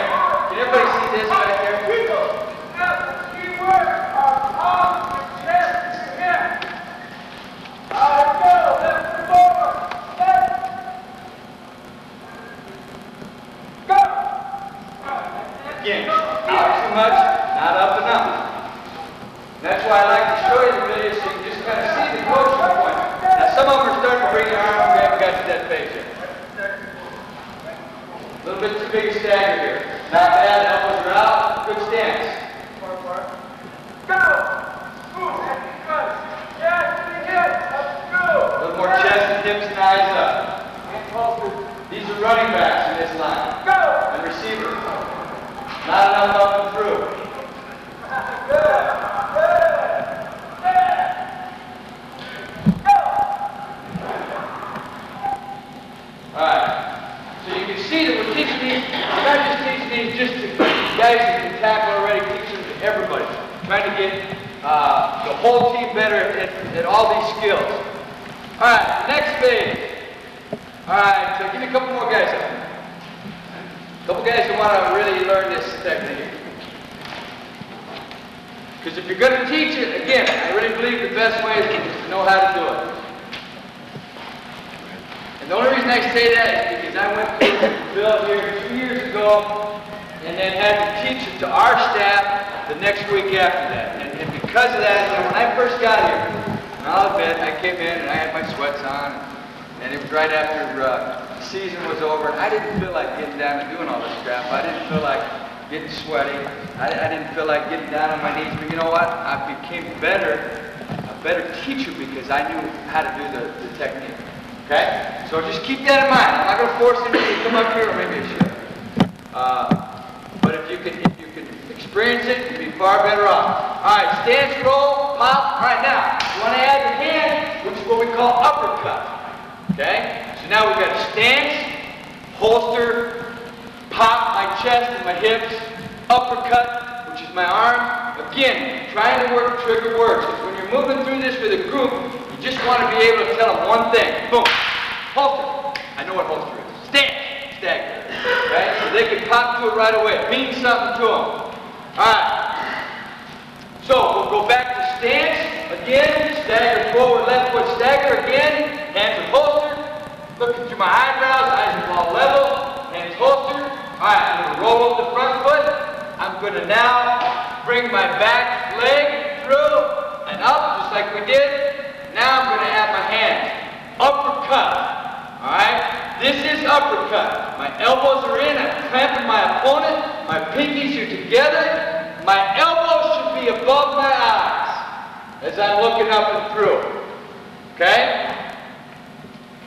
So I can now grab cloth behind, over-exaggerate, and then we will progress to a walk forward. Alright, we're just on the uppercut part. We just start again. Stand staggered, hands holstered, set. Go, boom, roll over, hands up and through. Okay? That's all the drill is. Set. Go, boom, uppercut, over-exaggerate, boom. Alright, now, the thing again now is I don't want to come back, but I want to come up and through, right? Alright, right foot forward, same thing. Again, really want to emphasize here now that you should have the stance, you should have everything going, uppercut, boom, set, go, boom, uppercut through, good, okay? Alright, let's take a look at the video.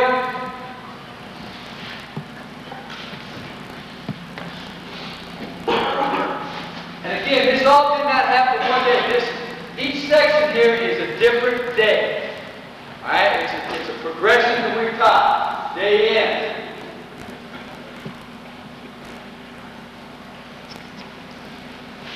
Forward. You go uppercut on there.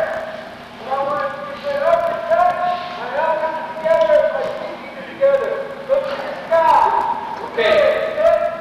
Here's part of what we did here, just to emphasize, to take the legs out of it, just to emphasize the uppercut part, is go ahead and just put them on a knee.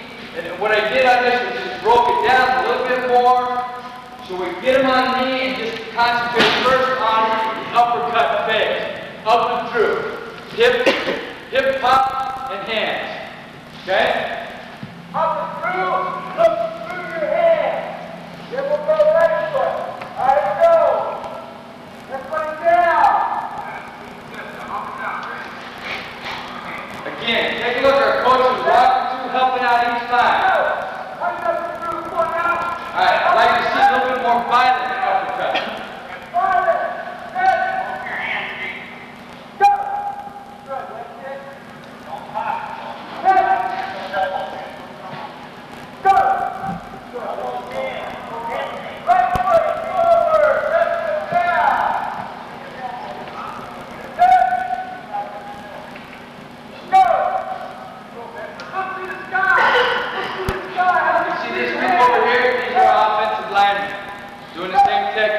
Obviously, this takes pretty big commitment on the head coach's part also.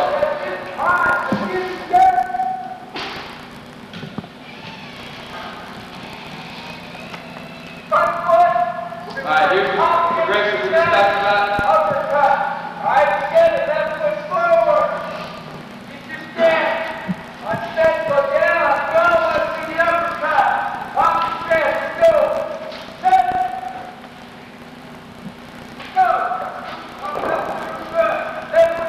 Yeah, that tendency to do what? Straight out and not up. But up. See, we don't want them to end up. And again, this is the first time a lot of these kids have done this. But I don't want to end up over strike. I want to end up and through in this position. I'm in control position. One leg take off, so now I can adjust. What's that?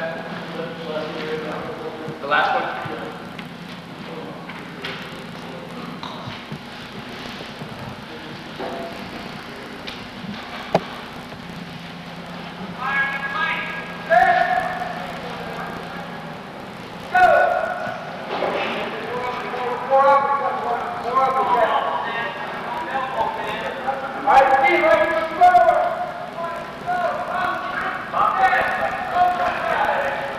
Again, you can see in each phase, we're only taking maybe a minute on the field time.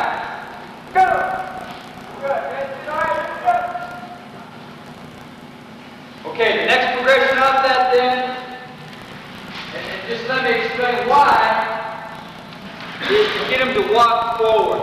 Okay? What we've done now is we've progressed it. You guys, what does that mean? Pinkies together, grandpa. That just means the pinkies are together this way.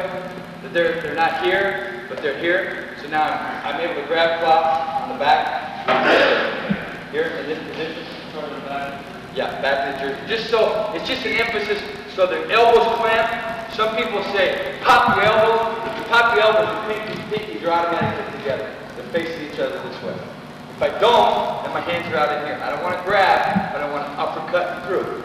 Because as you progress through this, what you realize is now you're also talking about takeaway opportunities. When I make a great tackle, if I uppercut through, I've got a much better chance of popping the ball out than if I'm grabbing around. Okay, and that's part of the progression as you go through it. So, clamp the elbow, pop the elbow. Some people say that. I tell them pinkies together. Pop your elbows, pinkies in. Okay, it's the same thing I teach a defensive lineman when we're striking. Boom, up and through. Okay? Go ahead. Are you saying you don't teach them to wrap? I don't teach you to wrap. No, I teach you to uppercut and grab. Run through. Okay? If I'm in this position here, all right, I don't have much control on it. All right? Obviously, this is the premier position to be in. You're going to get some of that. All right? Just to get a guy down. But what we're trying to get him to do is to uppercut through, create a turnover, and now I've got a guy in total control. Whereas here, out of this position, it's tough to get it up into here. Okay? So we want to elbow. Okay? Any other questions on that? Where's the high knees, 10, 1? That's part of what we're going to get into right now. And what all that is an uppercut, get him to walk forward. What happened to short jump and steps? You guys don't teach that concept? It's all high knees? Yeah. That's how they teach offensive linemen how to block that? It's an exaggeration. And you'll see, as we get into the video, you're going to see kids do this. Come here, they'll put their foot down, and then they'll shoot up and through, and then they'll do this and move that, rather than drive through with this. Okay? It's just an exaggeration as you go through.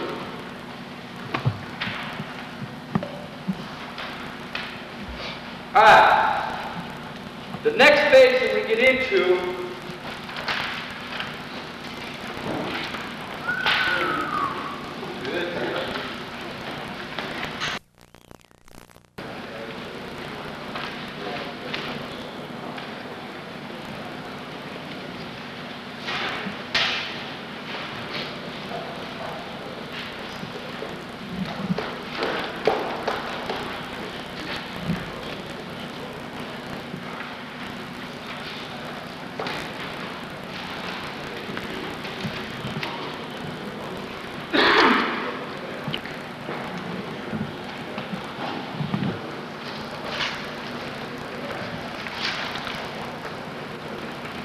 Alright, the next phase we're going to get into then is the whole thing together, which we just went through, hit up on air.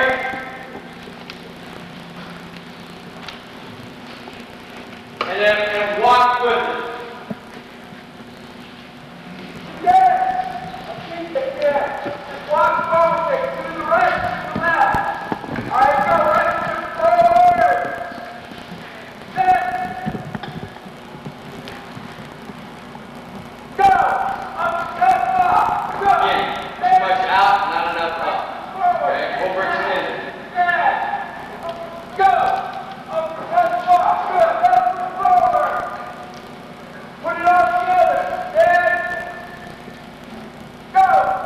Good. That's it. That's the last one. Go shoulder, feet out like that. Yes. How far out goes to the jab? That one step in. Shouldn't be out, should be up. Yeah, but when it lands, it's still Just wherever it comes naturally down. on the yard. Yeah. I don't worry about that so much. I try to take my knee to my chin, let it roll, and then pull. Under control. Right. The reason your knees are out on that is as you're progressing, you're going to find that it's tough to get kids. You're going to knee a kid in the nuts and those kind of things. It's easier to get them outside just to work the drill. Okay? Other than that, no reason on it. But just up to the chin, let it fall naturally. Yeah. So you teach them this in moments of the week, so that we can get them and do it every day. When we started this, it was 2 a day, so we get a couple of these in every day. So we try to get through these bases we just taught now, try to get through these as quick as we can, so they have a base to build from. What kind of a stance am I going to hit with? My feet, where am I moving to? Okay? Try to get through this as quick as we can. We did this in spring ball, or winter conditioning. We only had 3 a week, so it was spaced out a little bit more. However, you can't make tackles in winter conditioning anyway, so you have that time frame really to get them better at it. Okay? And for some of them, it's the second time they get through. But for most of them, it's the first experience that they've had with this kind of a technique.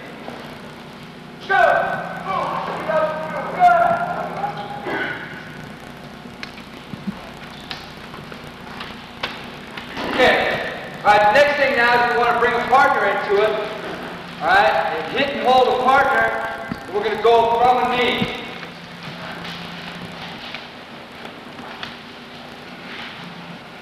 A couple more volunteers.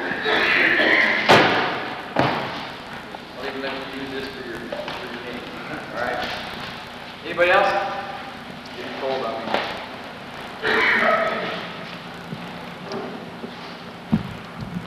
All right, now we're talking about working with the partner. All right, we're still talking about no pads. You're going to see it on here.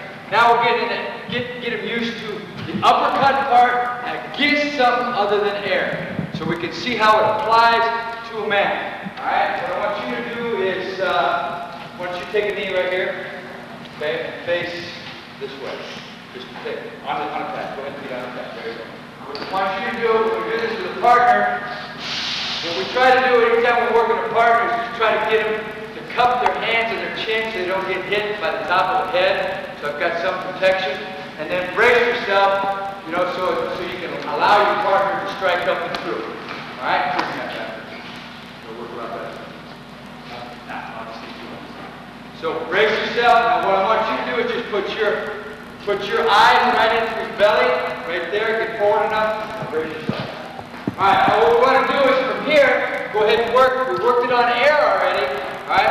Or you can work it on a partner to begin with. Either way, it doesn't matter. So we're going to work right here. We'll go ahead and bolster the hands. My shoulders are still over my knee, and just work hit and hold on a partner. And what we ought to see here is I ought to see good uppercut on my partner. I ought to see my elbows clenched. I ought to see my looking up and through my hands, and I ought to see the pinkies together. I ought to see some pop in this also.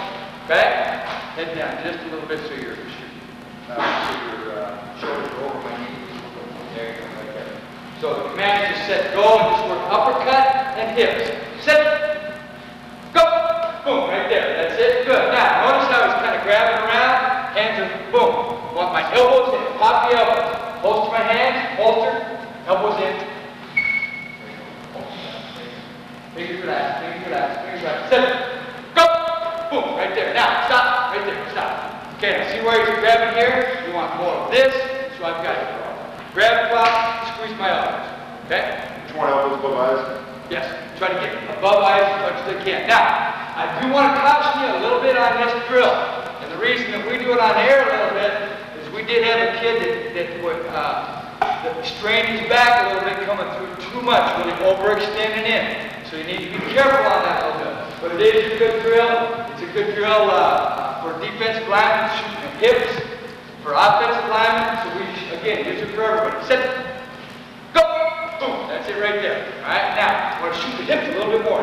Set, go, boom, right there. That's it. Now I'm in position to grab the clock. Also, you can see with the uppercut, if I'm carrying the ball, the uppercut has a chance to knock something out, doesn't it? Okay? All right, good. You guys can hold on tight right there. We'll see it on video.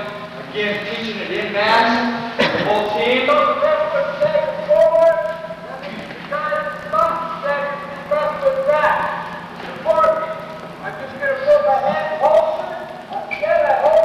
Another key is try to put your left, whatever foot you got forward, try to get it outside of his foot, just so it tightens you up in there to do the drill a little bit.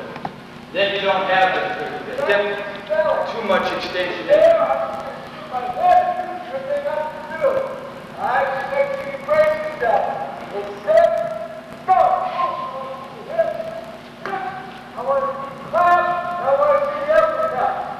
right, again, notice the trigger words. Hips, clamp, uppercut.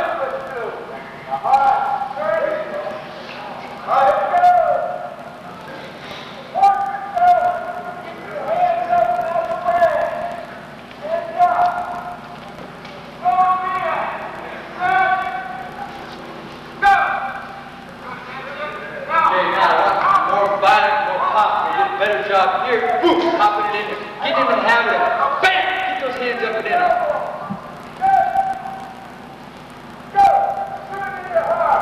Then you're going to see when you work to a stand-up position, kids really need to get their hands here and keep from a helmet popping them in the jump.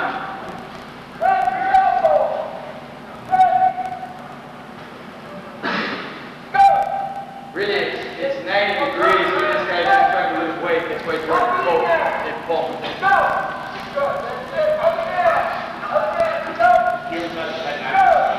What's that?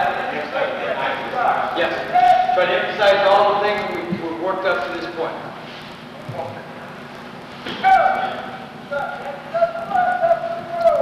True freshman DB right there. Thing that doing this also, you can see kids that have hips, kids that can take some directions.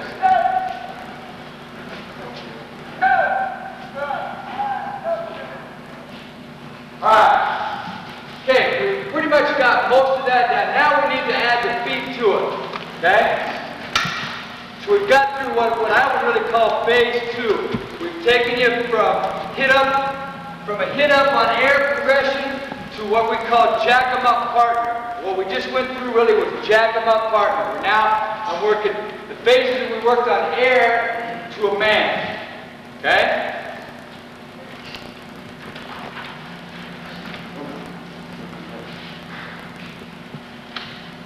Alright, the third phase then, as we go out to practice, what we'll do then is we'll go ahead and, again, like we talked about, is review the jack 'em up partner that we just went through. Alright? The other phase that we didn't talk about is you can also do that from a 2-point stance. Tim, let me borrow you real quick here. And I'll just go through it. Instead of on a knee, we can go from a 2-point stance if you have pads on.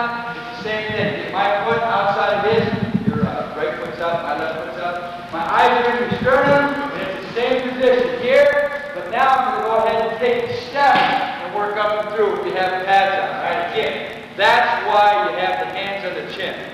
Alright, and that's part of the jack 'em up on partner that we didn't do it. We didn't do in practice because of the chin. But in spring ball, when you have a helmet and you're able to protect it, I still think it's a good drill.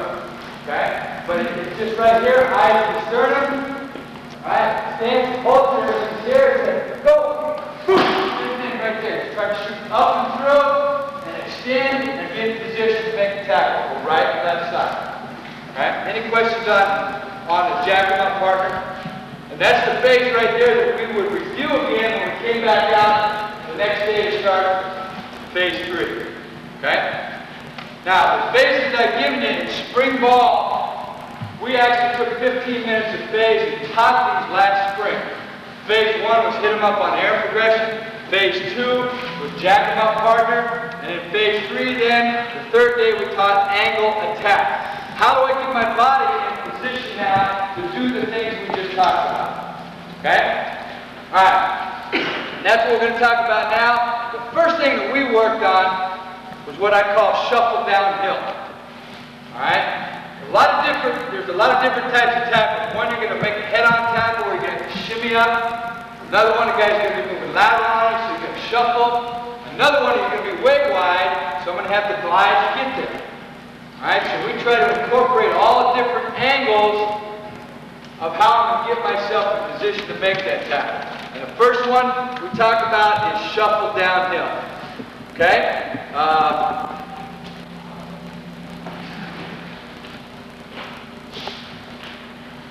Alright, how we'll teach that?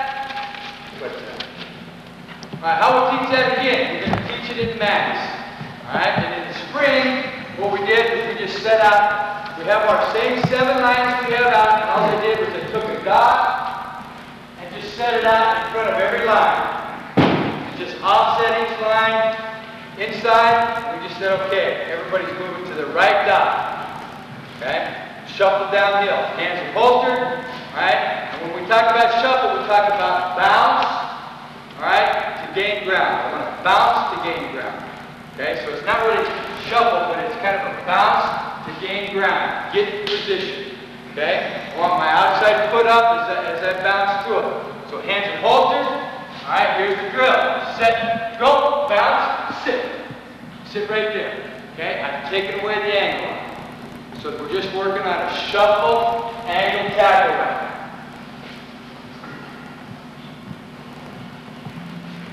And again, we do this in mass. See where we've got them? Just off the edge. Again, this was conditioning, but we'll do it with everybody. We'll jump downhill and sit. Okay?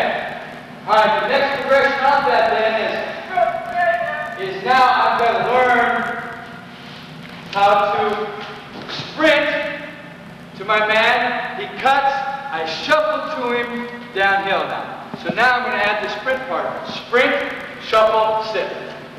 Okay? And again, we're just progressing to a position where I'm getting my body in position to make a good tackle.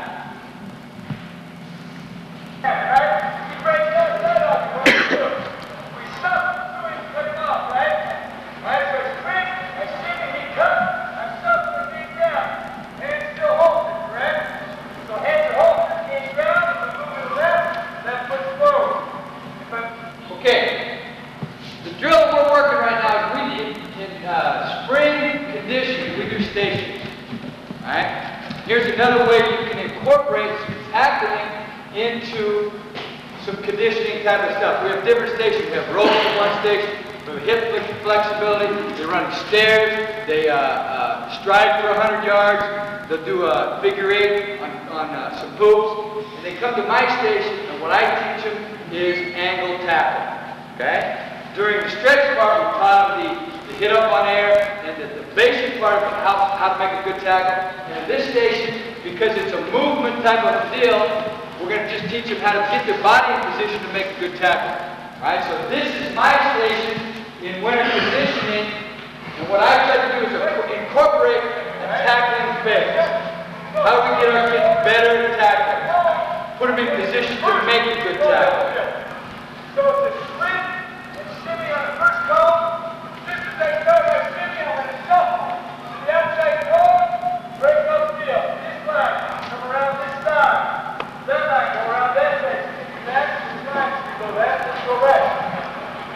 All right, go there, go there, go there. Go straight. Straight, make it 2 rows.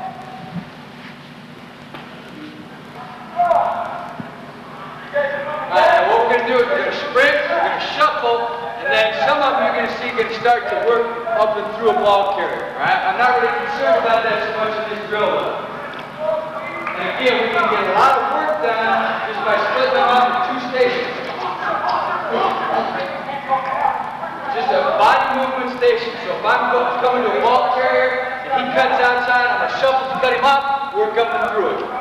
And that's all this drill is.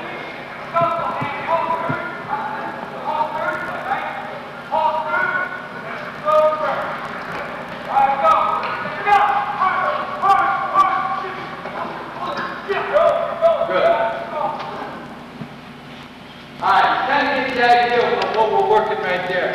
Alright? Good. Coach, do you have a teaching technique to get them to break down from a full sprint, stick their heels into the grass, or you guys work for that? Yeah, we do it, and that phase is coming. We'll call that a shimmy phase. Okay. Okay? We're kind of, because we're in winter conditions, we kind of went through the shimmy phase, but I'm going to come back to it in a minute. But that's all it is. It's run full speed to be able to come full speed into a shimmy technique. And that's what, when you hear shimmy, that's exactly what that is. I'm going to cover that here in just a little bit. Another question over here? All right. Okay. Eyes over thighs, all that is just to keep keep my eyes over my thighs right here. Shoulder over my knee. Just another trigger word. Okay? this position as I come down. Eyes over thighs, or shoulder over knee. I tried to give you some different ones. Pick the one that you like, okay? Every kid responds a little bit different. So that's all shuffle downhill is. So just gain ground, bounce to gain ground, sit. I'm ready now to make a tackle, an angle tackle. Okay, and that's what we're talking about here now, our angle tackle. Ball carrier breaks. I got to get my body in position to make the tackle we just worked on. Okay? All right, the next phase to that then is glide to shuffle downhill. All right, now, all right, the ball carrier breaks way wide. All right, if he's wide, I got to glide. What do I mean by glide? I got to gain ground, flip heels. I got to get my ass outside the goal. Okay? I do not want to turn my shoulders and run because I'm giving up the cutback. Right? So what we want to do is we want to glide, stay square. All right, if it's wide, I glide. Then as I close ground and I'm ready to make the tackle, I come to my shuffle, my hands are holstered, I'm ready now to execute a perfect angle tackle. Okay, again, we're talking about putting ourselves in position. All right, so the drill is, all right, you're going to see this, they're going to sprint, they're going to glide, they're going to sit, they're going to work up the field. Okay, and again, remember, this is winter conditioning. We've adapted this technique of winter conditioning to condition them, but also to get them in the habit of moving in the right direction, get my body in position to make a good tackle. Okay? And again, all without pads. So what we've done is we've taught them how to make the tackle, we've brought it back, how to get your body in position to make the tackle, allow it to sit. Make sure we're working uphill when we shuffle.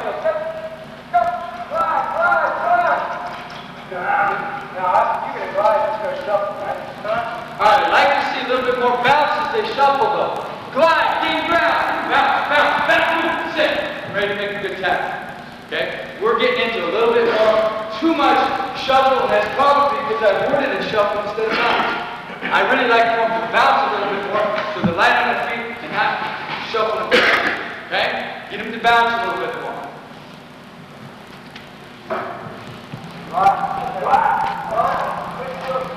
And again, we have 7 lines of our whole team doing this. And as they go,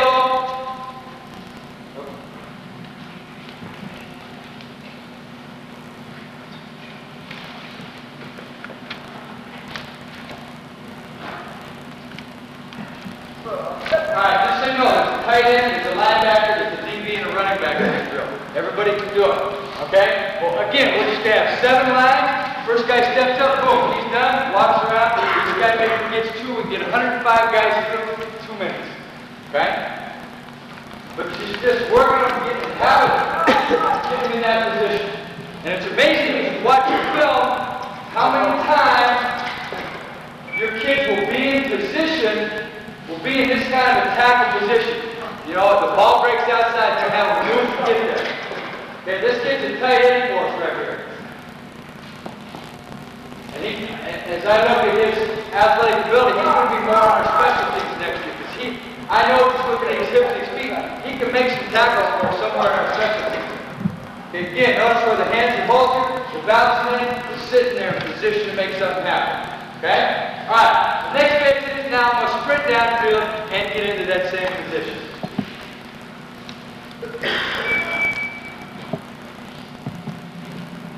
Remember, sprint. See if I have some of this. I videoed a lot of this, so I could look back on it and see how we need to tweak it.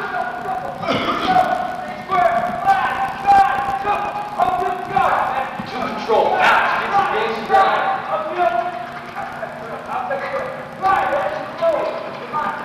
Again, we're getting a lot of good reps. A lot of good reps.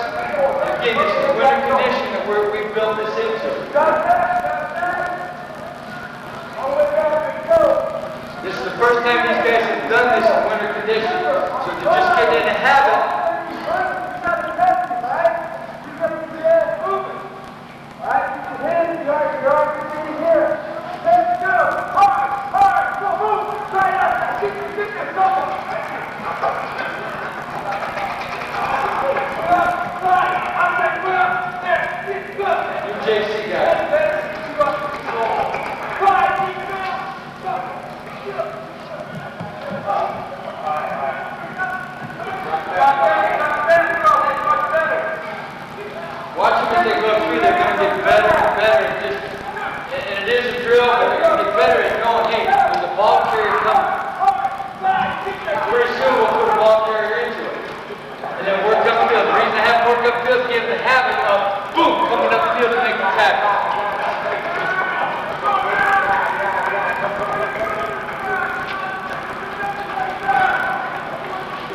You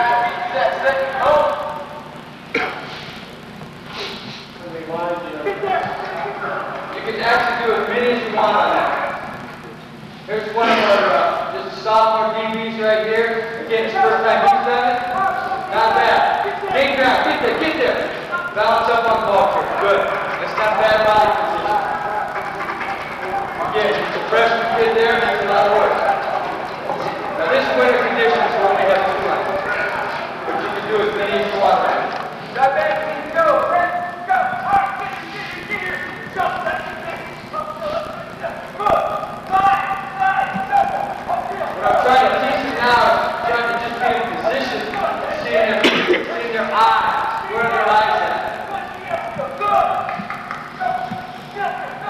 This is all one day. This is one group that's been through this. Okay? And again, it's the first time they did that.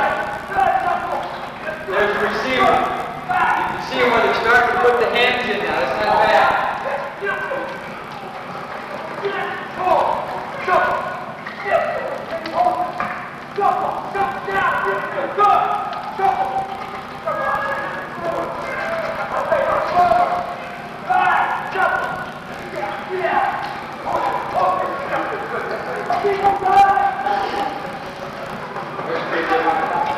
Get too high, way out. There, right there. That's what we want. Some of these groups, this might have been the seventh station they've been. They might be left back by the time they get in.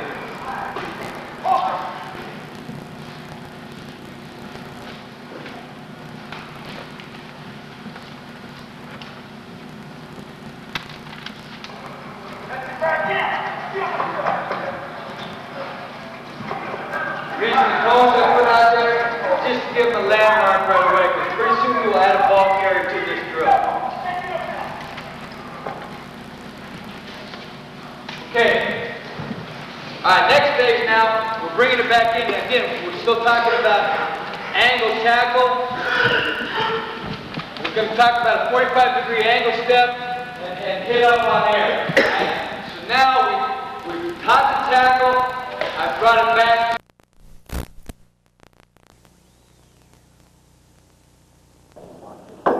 I'm at Navy now, but I'm originally from Hawaii, so I'm still kind of lacking.